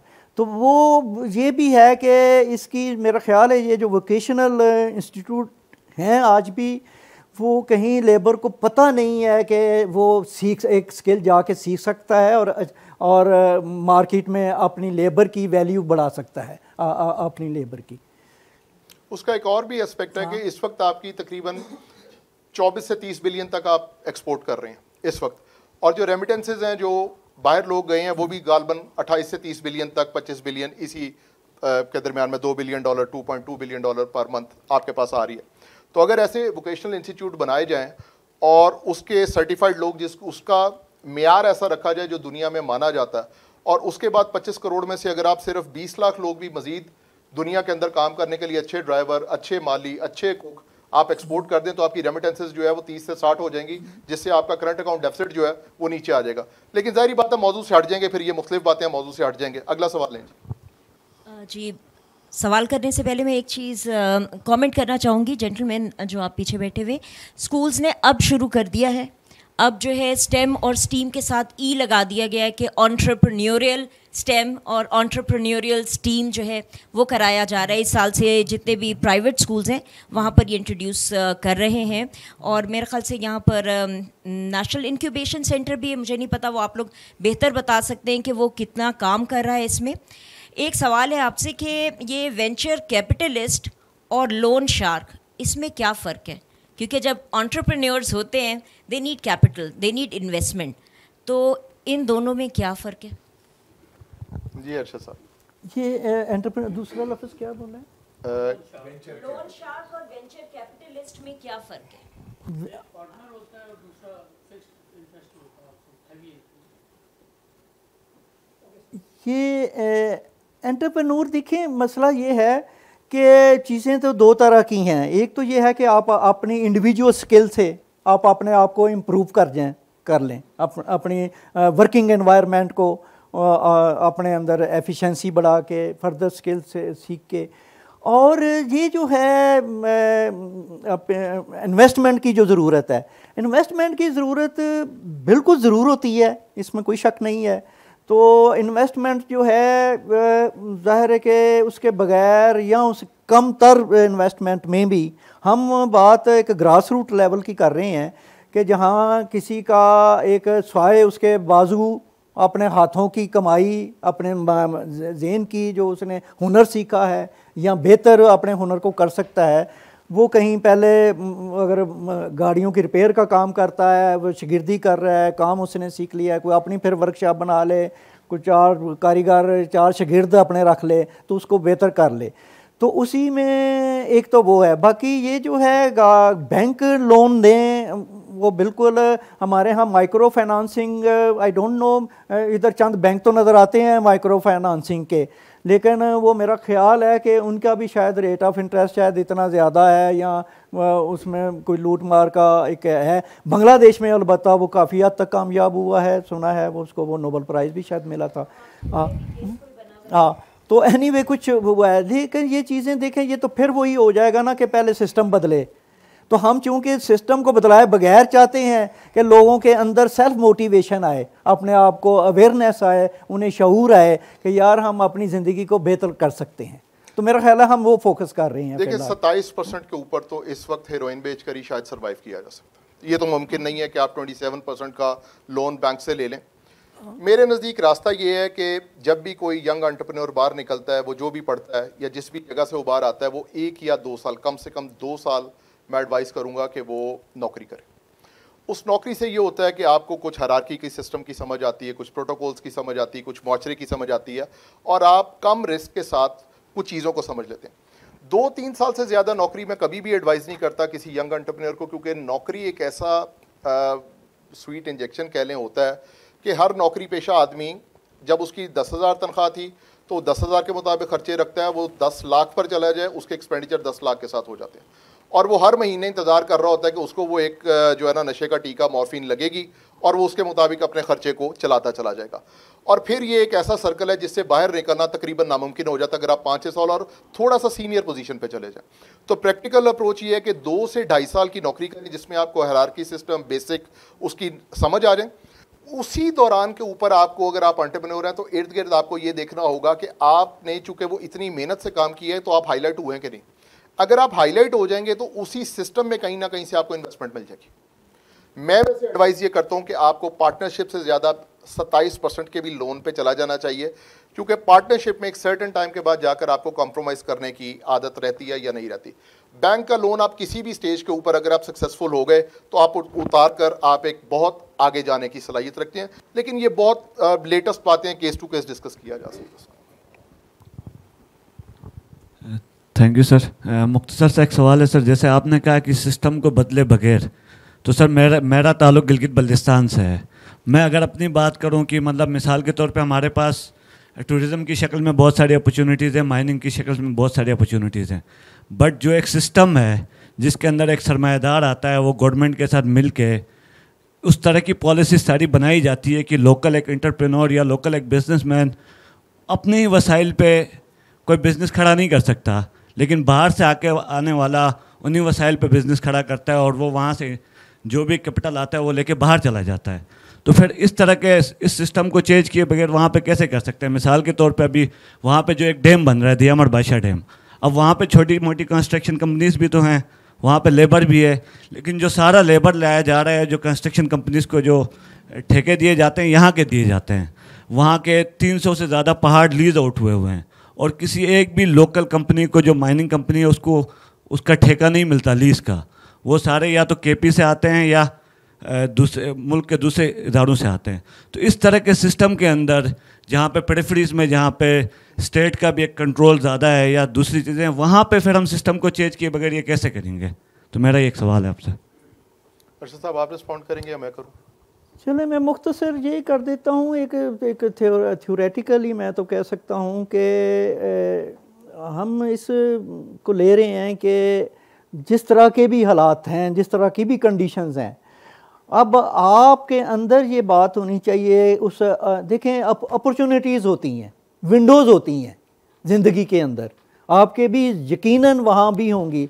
ज़रूरी नहीं आपको माइनिंग का कोई ठेका मिल जाए, कोई चीज़ मिल जाए। ज़ाहिर है कि वो प्रॉब्लम्स तो हैं जो आपने बताए हैं। तो विद इन कंडीशंस उसी सिस्टम के अंदर रहते हुए आप क्या इनिशिएटिव ले सकते हैं, आप क्या इनोवेशन कर सकते हैं। आप अपने ही कम तर वसाइल में आप देखें कि यार किस चीज़ की कमी है जिसमें उसको मैं फिल कर सकता हूँ। दुनिया में आज जो है ना, ये आप देखें कि आइडियाज़ बिकते हैं और आइडियाज़ चलते हैं।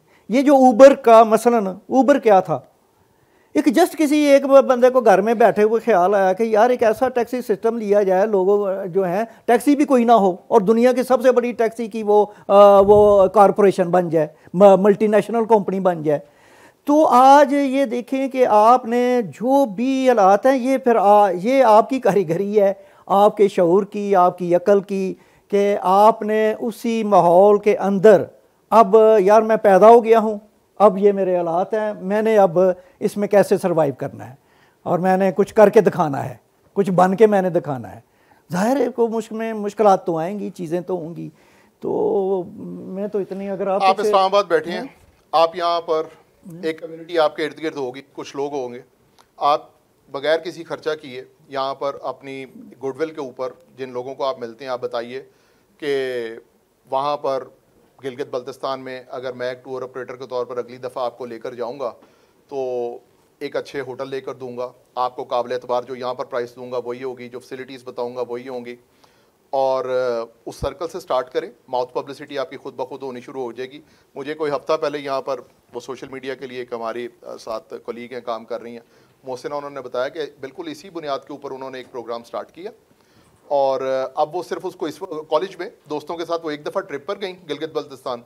कुछ होटल वालों से अच्छे मरासम तय हो गए, उनसे कहा कि अब हम आपके साथ जो है ना लोग भेजा करेंगे, और अब वो बता रही थी कि चूँकि वो काम तो कुछ और करती हैं, सोशल मीडिया और दूसरा करती हैं, तो बता रही थी मैं वो बिज़नेस को छोड़ना नहीं चाहती क्योंकि अब वो चल गया और लोग मेरे ऊपर ट्रस्ट करते हैं, और अब मेरे हर साल मुझे एक ऐसी आमदन आती है जिसको मैं बचत के ज़ुमरे में रखती हूँ कि ये मेरी बिल्कुल ऑन टॉप ऑफ दैट, मैं जो भी काम कर रही हूँ ये मेरी जेब खर्ची इकट्ठी आ जाती है।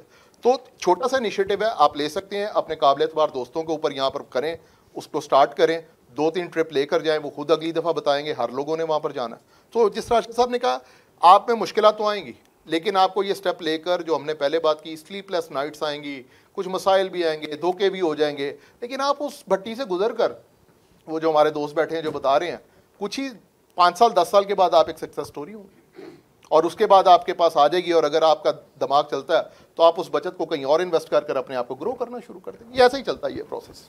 जी, अस्सलाम वालेकुम। मेरा सवाल ये कि अगर किसी को इंस्पिरेशन है बिजनेस के लिए, एंटरप्रेन्योरशिप के लिए, तो प्रोसेस क्या होना चाहिए? फर्स्ट इनिशियल स्टेज मतलब क्या होना चाहिए कि आपको कैसे पता चले अगर आप कुछ इंस्पिरेशन कर रहे हैं तो किसी चीज़ के प्रोज कौन कैसे समझ में मतलब आप उस पर काम कर सकते हैं और आप अपना एक प्लान बना सकते हैं, तो इनिशिएट कहाँ से करें? देखिए, मैंने जिस तरह से बताया था कि सबसे पहले तो हर इंडिविजुअल का 8 अरब लोग हैं, आफाकी इलामी चीज़ों को छोड़कर हर इंडिविजुअल का एक अपना ज़िंदगी का मकसद होता है, और वो उसने खुद आइडेंटिफाई करना होता है। आपके पास अगर वो मकसद है कि मेरे ये सर्टन गोल्स हैं, फाइनेंशियल गोल्स हैं, तो आपको सबसे पहले खुद आपके इर्द गिर्द अपॉर्चुनिटीज़, हमसे जब आप बात करेंगे, अगर इस प्रोग्राम का हिस्सा होंगे तो हम भी उसको वैल्यूएट करेंगे कि आपका ताल्लुक, जिस तरह मैंने पहले कहा, ताल्लुक आपका कहाँ से है, आपकी स्ट्रेंथ क्या है, आपकी वीकनेस क्या है, अपॉर्चुनिटीज़ आपके इर्द गिर्द, इसको सॉट एनालिसिस बोलते हैं।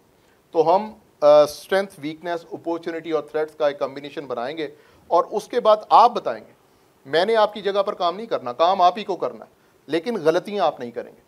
तो जो इनिशिएट कर रहे हैं, सबसे पहले जब आप अपने हालात बताएंगे तो हो सकता है मैं या अरशद साहब मदद कर दें कि यार ये एक एरिया नज़र आ रहा है जहाँ पर तुम्हारे पास कुछ ऐसी है स्ट्रेंथ नज़र आ रही। जिस तरह अभी इन्होंने एक बात की गिलगित बल्तिस्तान की, तो कोई डिसाइडेड तो नहीं था, लेकिन अभी एक बात हुई कि अगर ये है तो यहाँ पर एक स्ट्रेंथ नज़र आ रही है कि वो उस इलाके से हैं, और उनका इस्लामाबाद में भी एक सर्कल है, और उस सर्कल को इस्तेमाल कर कर एक माउथ पब्लिसिटी से एक इनिशिएटिव लिया जा सकता है। तो ये इसी तरह से कोई चीज़ शुरू होगी।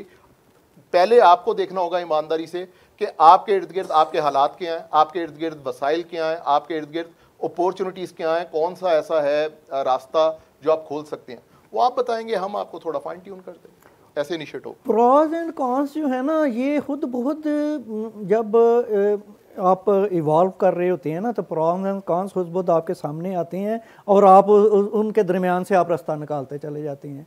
आपको जो मुश्किलात आएंगी, जो रुकावटें खड़ी होंगी, वो आपके सामने उसकी कोई चीज़ों की बेहतर का देखें। ये इंसान जो है ना, यही जहानत है ये आपकी कि उन प्रॉन्स एंड कॉन से निकल के आपने एक विन करना है, अपनी ज़िंदगी को कामयाब बनाना है, उसको अपनी जीत में बदलना है, अपनी हार को। तो ये सारे कदम कदम पे फैसले, ये जो है ना, ये कोई पढ़ा समझा तो नहीं सकता। ये वो जिस पे गुजर रही होती है ना, वो खुद बहुत ही कुदरत कह लें, वो उसकी जहानत कह लें, वो खुद बहुत ही वो इंसान है, वो ज़ेन बताता चला जाता है और सीखता चला जाता है। इंसान लर्न करता है कि यार ये मुझसे यूँ नहीं तो यूँ मैं कर लूँ तो ये बेहतर हो जाएगा, यूँ कर लूँ यूँ बेहतर हो जाएगा। तो ज़िंदगी में फिर रास्ते बनते चले जाते हैं। आप जब अपने काम को अपने माँ बाप, बहन भाई, औलाद, इस सबसे ज़्यादा वक्त देते हैं ना, तो फिर वही काम आपको 7 स्टार्स में ठहराता है, वही काम फिर आपको फर्स्ट क्लास में ट्रैवल करवाता है। वो जो ख्वाब आपके माँ बाप आपको नहीं पूरा कर सके होते, स्पेशली देखिए जो मिडिल क्लास और लोअर मिडिल क्लास के जो मसाइल है ना, जिस तरह हमने पहले बात की कि उनके मसाइल डिफरेंट हैं, आपके मेरे मसाइल बिल्कुल जो उस जगह से आ रहे हैं जहाँ पर आपके पास बहुत लिमिटेड रिसोर्सेज हैं। तो हमारे पास कोई जंपिंग बोर्ड नहीं होता, जैसे इन्होंने बताया मैट्रिक फेल है, इनके पास कोई जंपिंग बोर्ड नहीं था, लेकिन इन्होंने इर्द गिर्द कोई देखा, कोई पेंट की कोई अपॉर्चुनिटी, कोई आया, कोई कारीगर देखा। इनके फोर फादर्स में से किसी को नहीं पता था पेंट की फॉर्मुलेशन क्या होती है, कंस्ट्रक्शन क्या होती है, इनको उसकी बुनियादी टर्म्स भी नहीं आती होंगी। लेकिन जो स्लीपलेस नाइट्स इन्होंने गुजारी, जो इनके साथ नुकसान हुआ, किसी ने फ्रॉड, क्योंकि बताने वाला कोई नहीं ना है, तो वो बिल्कुल वो आप ठोकरें खा खा के गोल होना शुरू हो जाए। फिर अगली दफ़ा आप सीखेंगे, फिर अगली दफ़ा आप सीखेंगे। आपका काम, फोकस आपका जो है ना, हर चीज़ से ज़्यादा आपको प्यारा होना चाहिए। जब आप अपने गोल के ऊपर अंत तक मेहनत करेंगे, मैं आपको गारंटी करता हूँ कामयाबी सामने लिखी। ये तो मुमकिन ही नहीं है कि आप अंत तक मेहनत करें। क्यों जी अरशद साहब, ऐसे कभी होता कि आप रूटीन रखें, अंत तक मेहनत करें, ईमानदारी सबसे, अपने काम से आपने इतने ईमानदार रहना, उसके साथ प्यार करना, अपने कस्टमर और क्लाइंट से रहना, बेहतर से बेहतर सर्विस देनी है, बेहतर से बेहतर क्वालिटी देनी है। आप क्वालिटी बनाएंगे, दुनिया आपके पीछे आएगी। अगर आप मैन्युफैक्चरिंग में हैं, आप कचरा बनाएंगे, लोगों के सामने ऐसे लेकर फिरेंगे, लोग आपको उतारेंगे।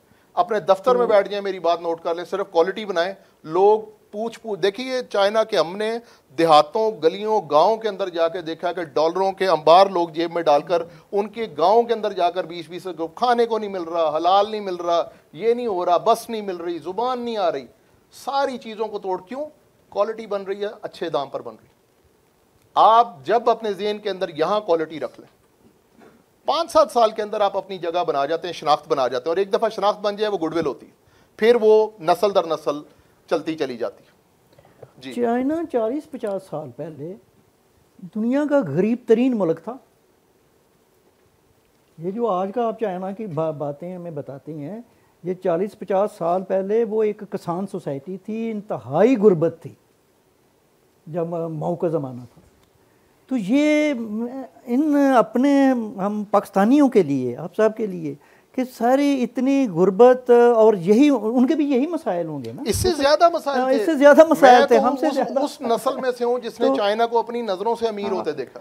और चाइना के अंदर अरशद साहब, वहां पर 1973 के अंदर गालबन यूरोप के अंदर हाई स्पीड रेलवे आई, तो हर साल वो उसकी सेफ्टी कॉन्फ्रेंस किया करते थे कि इसको किस तरह से महफूज बनाया जाए। तो हर साल यूरोप के किसी ना किसी जगह के ऊपर वो सेफ्टी कॉन्फ्रेंस उसकी जो है वो होती थी। तो 1973 से लेकर गालबन, अगर मैं गलत नहीं कह रहा तो एक ज़्यादा साल कहीं ऊपर नीचे हो जाए, तो 2007 तक वो यूरोप के अंदर होती रही। और कोई 13,000 या 14,000 किलोमीटर की लाइन तब तक बिछी थी यूरोप के अंदर। और चाइना ने 7 के अंदर हाई स्पीड रेलवे स्टार्ट की, बनानी शुरू की, और 9 के अंदर उनको कॉन्फ्रेंस इस वजह से करनी शुरू कर दी कि उन्होंने 18,000 किलोमीटर की लाइन बिछा दी थी, जो यूरोप 73 से लगा हुआ था। मैं आज दोपहर को गालबन बात कर रहा था कि हाई स्पीड रेलवे वहाँ पर, अमेरिका अभी भी ऐसे लगता है, मैनहट्टन की आप वो पेन स्टेशन से कोई ले लें सर्विस, और आप चाइना की और ताइवान की कोई सर्विस ले लें, या जापान की, फॉर ईस्टर्न कंट्रीज़ में, तो आपको ऐसे लगेगा कि न्यूयॉर्क एक गाँव है। और ये मैं सच कह रहा हूँ कि आप उसके ट्रेन स्टेशन देख लें और चाइना की तरक्की इस वक्त देख लें। और मैं तो उस नस्ल में से हूँ जिसने अपनी आंखों से पिछले 30 साल के अंदर इसको तब्दील होते भी देखा। नहीं, मेहनत है, सच्ची बात, बहुत मेहनत।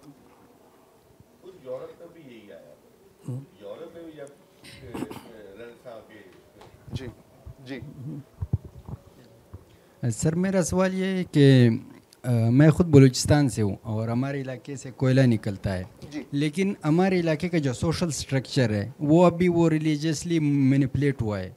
जब भी कोई नया कारोबार, जैसे भी ये ब्लैक होल यहाँ पे है ना, इस तरह एक अगर सोच वहाँ पे हम लोग उसे राइज करने की कोशिश करते हैं, तो वहाँ वो रिलीजियसली लोगों के जो माइंड्स है वो मैनिपुलेट होते हैं।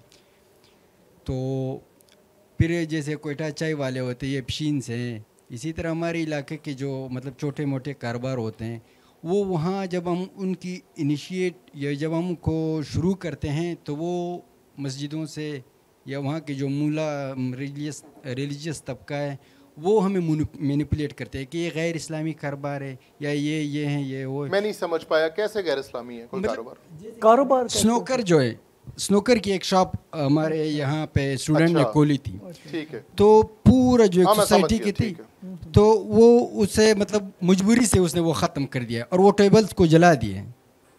अच्छा देखें, उसमें तो कोई इतना इलाकाई मसाइल हैं और मसाइल आते भी हैं फेस करने के, लेकिन आप थोड़ा सा बड़ा सोचें। देखें, आप वहाँ पर हैं, आप दुकी की कान के अंदर जाएं, वहाँ पर वो कोयला बेचते हैं, उनके कुछ कॉन्ट्रैक्टर्स हैं, आप उनसे बात करें पंजाब के भट्टों के ऊपर जाएं, उनसे जाकर कहें कि जी मैं दुखी से कोयला लाकर आपको यहाँ पर दूंगा और 1 रुपया 1.5 रुपया अपना दरमियान में मार्जिन, आप कुछ बड़े के ऊपर दें। जो आपकी स्ट्रेंथ है वहाँ बलोचिस्तान की वो मादनियत है, जिस तरह मैंने कहा, तो आप जाएं वहाँ पर जाकर इस किस्म के छोटे छोटे इनिशिएटिव लें और देखें कि क्या आती है, क्या मुश्किलात आती हैं।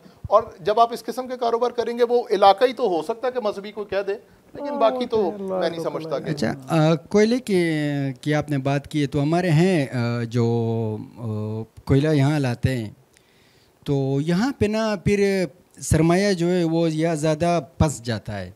जो नया एंटरप्रेन्योर जो मतलब नए जो कारोबार शुरू करते हैं, वो लोगों का पैसा यहाँ पे फंस जाता है। तकरीबन एक गाड़ी वहाँ 12 लाख की होती है, वो 12 लाख सरमाया लगा के जब यहाँ पे लाते हैं, भट्टों के या किसी फैक्ट्री को देते हैं, तो एट ए टाइम वो पैसे निकाल ही नहीं सकते, तो वो नया जो कारोबार शुरू करने वाला है वो डूब जाता है। उसमें ऐसे है कि देखें 40% जो आपका क्लाइंट होता है, अपना होमवर्क आपने ना अच्छे तरीके से करना होता है। आप बिल्कुल ठीक कह रहे हैं कि पैसे फंसते भी हैं, पैसे मरते भी हैं, ये तमाम मसाइल सामने आते हैं, लेकिन आपने जिस क्लाइंट को माल देना है, आपने उसकी पहले गुडविल चेक करनी है, उसके दूसरे वेंडर से पूछना है कि इसकी रेपुटेशन कैसी है। और जो अच्छे लोग हैं जो कैश के ऊपर करते हैं, बेशक बहुत थोड़े मुनाफे के ऊपर करें, लेकिन अगर आप वहाँ से रेट अच्छा लेकर आएँ, सर्विसेज अच्छी दें और उनकी रेपुटेशन चेक करके करें, तो फिर आपको, चूँकि आपके पास कैपिटल नहीं है और फंस जाता है, तो ग्रेजुअली, ये कल भी मैं बात कर रहा था, तो जो वो दोस्त बात कर रहे थे कि उन्होंने कहा कि जब मैं आपको पहली दफ़ा मिला था तो मेरे पास 20 लाख रुपए का काम करने के लिए मुझे एडवांस चाहिए होता था, मैं पार्टी से एडवांस मांगता था। तो मैं 20, तो कल बता रहे थे कि मैंने कोई 9 करोड़ रुपए का बैरिया के अंदर कोई प्रोजेक्ट किया, फौजी फाउंडेशन का, और उसका प्रोजेक्ट किया। तो ग्रेजुअली 5-7 साल में कैपिटल डेवलप हो जाता है, लेकिन मुसीबतें तो आती हैं। अच्छा, और सर हैं मेरे पास तकरीबन हमारा कोयला अपना है, अगर आप लोग हमें ट्रेन कर सके, हमें कोई ऐसे आइडियाज़ दे दें कि हम किस तरह इसको जी, इसके फॉर्म हम निकालते हैं अभी, और आप उसके लिए अप्लाई करें, पूरी कोशिश करें। Thank you. ओके।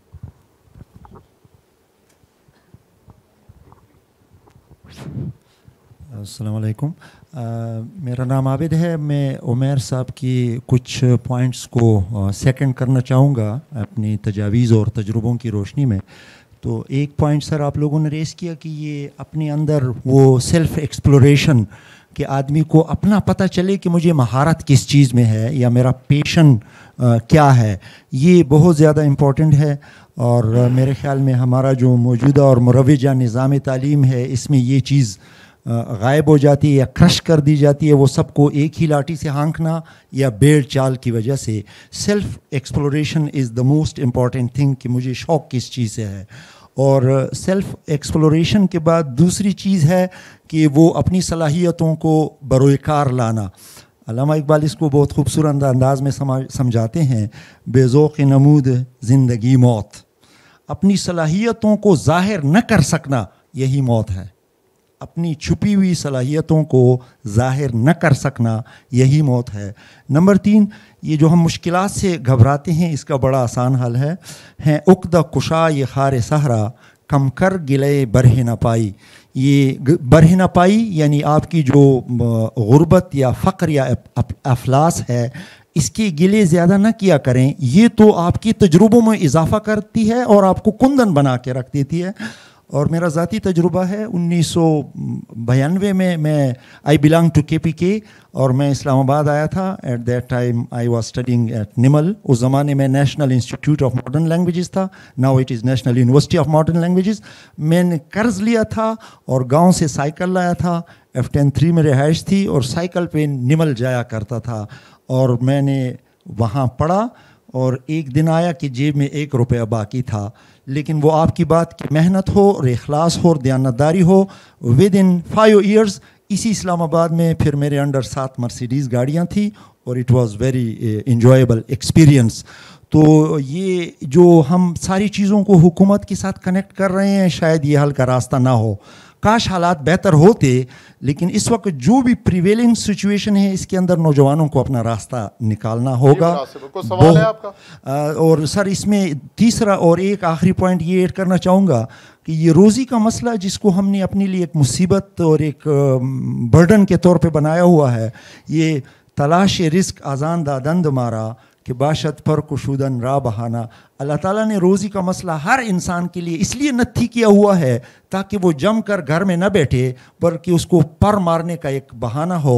और ये रोज़ी ही की बरक़ात हैं जो दुनिया में हमें गहमा गहमी नज़र आ रही है। मुझे आपके ख्यालात से इत्तिफाक है कि सेल्फ एक्सप्लोरेशन बहुत ज़रूरी है और फिर उनको बरोए कार लाना बहुत ज़रूरी है। बड़ी मेहरबानी, बिल्कुल ठीक, बिल्कुल ठीक। वो मुझे इतने फारसी के तो नहीं आते, वो पंजाबी आती है मुझे ज़्यादा, फारसी तो मुझे समझ ही नहीं आती। इकबाल साहब की कभी भी नहीं समझ आई, इकबाल साहब की मुझे खैर। तो वो पंजाबी में ना वो ख्वाजा परवेज सन फिल्मी ज़्यादा शायरी करते सन, लाहौर च होंदे सन तो ज़्यादा फिल्मी शायरी करते सन। तो उन्होंने एक शेर थी कि जिन्हों अकल होवे, जिन्हों शऊर होवे, उन्होंने पुज के सूली चाड़ देने। जिन्हों अकल होवे, जिन्हों शऊर होवे, उन्होंने पुज के सूली चाड़ देने। लोकी बेकदरी दी भट्टी च चुन चुन के हीरे साड़ देने। तो जो है वो पुज के वो अर्शद साहब थानू तो अंग्रेजी उर्दू तुसी उचेचा पुज के की होएगा ताकि समझ आ सके। एहतमाम के साथ जिसको अकल होए, जिसको शऊर होए, उसको विद प्लेजर उसको जो है ना सूली पे चढ़ा देते हैं। हाँ, प्रोटोकॉल के साथ उचेचा, हाँ, पुज के। जी कोई और सवाल है? जी सर, जी थैंक यू, अस्सलाम वालेकुम। वालेकुम सलाम। जनरली जो हम बात कर रहे हैं वो साइकोलॉजिकल है। इट्स वेरी गुड कि साइकोलॉजिकली किस स्टेट में हमें होना चाहिए as an entrepreneur before starting up. पर पाकिस्तान को हम एज अ मशीनरी देखें और एक इंसान देखें कि पाकिस्तान की लिमिटेशंस क्या हैं, पाकिस्तान किस फील्ड में ज़्यादा प्रोग्रेस कर सकता है। ये एक ज़राई मुल्क है और जैसे अरशद साहब हैं मैन्युफैक्चरिंग सेक्टर में हैं, इंडस्ट्री और ज़राअत और कैपिटलिज्म और सर्विस सेक्टर को अगर हम थोड़ा सा अवॉइड करें, और जिस तरह अब बहुत सारी कौम जो है शहरों में आ गई है, कई लोग अपनी कितने दर्जनों एकड़ ज़मीनें छोड़ के शहरों में आ गए और दुनिया कह रही है हमें खुराक दो, और हम सर्विस सेक्टर की तरफ जाने की कोशिश कर रहे हैं। हम मैन्युफैक्चरिंग, ज़राअत, इस पे फोकस क्यों नहीं कर रहे? यस, जवान हमारे वापस जाएं, ज़राअत में इतने स्किल की ज़रूरत भी नहीं होती और गवर्नमेंट शायद इतनी इन्वॉल्व भी नहीं होती है। तो क्या वजह है? ट्यूनीसिया जो है पाकिस्तान के क्वार्टर भी साइज़ है, पर 4 times the production of Pakistan in agriculture. उन्होंने बेसिक इंसान की नीड पे फोकस किया है। इंसान को पहली चीज़ जो हमेशा चाहिए वो खुराक है, फिर लिबास है, फिर आता है, फिर सर्विस आती है। तो ये जो नौजवान इसमें पड़ गए हैं, trading, crypto currency, property development, ये इससे क्या कुछ फ्यूचर नज़र आएगा? हम कैपिटलिज्म में हार चुके हुए हैं, हमें अपनी स्पेशलिटी पे फोकस करना चाहिए। देखिए मैं इस बात से आपकी एग्री करता हूँ। अभी भी पर एकड़ जो हमारी प्रोडक्शन आ रही है बिल्कुल पड़ोसी मुल्क से गालबन 2.5 से 3 गुना कम आ रही है।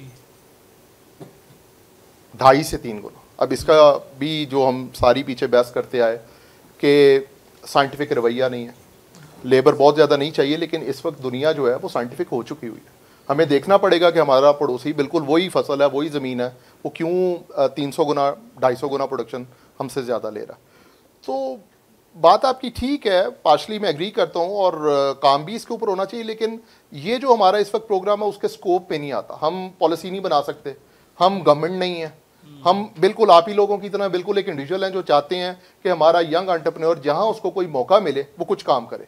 जो पॉलिसी मेकिंग की बातें हैं उससे तंग आकर तो हमने ये प्रोग्राम शुरू किया। होना तो चाहिए, बहुत कुछ होना चाहिए, बहुत बहस भी हो सकती है, बात भी हो सकती है, काट काट कर आपने पहले हमने बात की। गाँव में भी क्या हो रहा है कि एक मुरब्बा जो था अब वो 1 एकड़ की कीमत जो है ना वो मुरब्बे की कीमत के बराबर पहुंच गई है। अब वो वहाँ से बेचता शहर आ जाता, क्योंकि उसको पता है अब वो क्यों वो काम करे।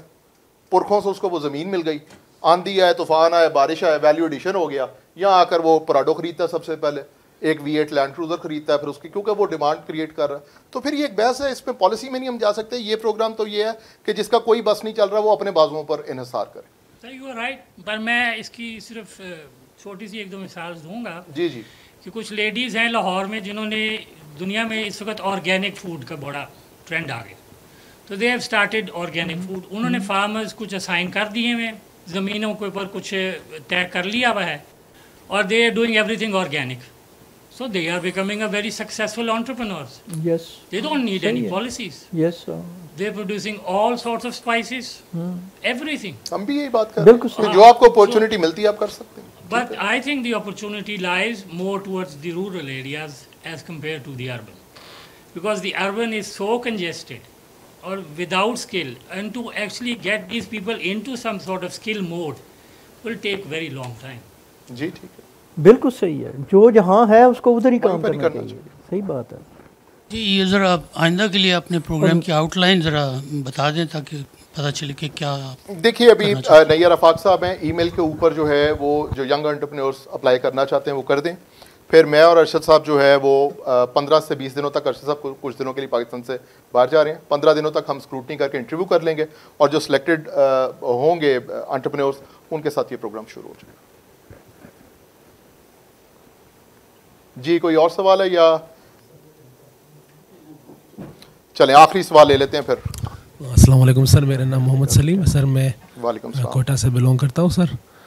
तो सर मेरा क्वेश्चन ये है और मेरी राय भी ये है कि सर के करियर काउंसलिंग के हवाले से या एंटरप्रेन्योरशिप प्रोग्राम के हवाले से सर अब जाहिर है कि हर कोई जो है वो इस प्लेटफॉर्म से सर वाकिफ़ नहीं है. सर मेरे कुछ दोस्त थे, जब मैं इसके बारे में बात करता हूँ, मैं शुरू से ये ब्लैक होल के जो प्रोग्राम्स है बहुत शौक से देखता हूँ, तो उनसे जब मैं बात करता हूँ कि यार ये ब्लैक होल एक प्लेटफॉर्म है, पाकिस्तान के ज़हीन तरीन लोग यहाँ आते, दुनिया भर से लोग आते, मुख्तलिफ टॉपिक्स डिस्कस करते, तो वो कहते हैं कि यार छोड़ो इस प्रोग्राम को, बोरिंग प्रोग्राम है, कोई पॉलिटिकल वो देख लो खान साहब का या पिटाई का साथ दो, और अपना वो नाम क्या है, लकी मरवत है, क्या नाम है उसका सर, उसका स्टाइल देखो या उसके बाल देखो. तो सर बात मेरी ये है सर कि ऐसा कैसा हो सकता है सर कि हम इस तरह के सर प्रोग्राम्स जो है ना स्कूल लेवल पे या कॉलेज लेवल पे स्टूडेंट्स को अवेयरनेस दे सर. देखिए एक बात की तो तस्हीह कर लें कि ना तो हम लोग ज़हीन तरीन है ना अकले कुल हैं. मैंने पहले भी छोटी सी एक तमीद बांधी थी कि देखिए इंस्पिरेशन आपने किसी उससे नहीं लेनी जो मोटिवेशनल स्पीकर यहाँ पर आ जाए जो आपसे पैसे ले. इंस्पिरेशन अरशद साहब जैसे लोगों से लें जिन्होंने स्क्रैच से स्टार्ट किया.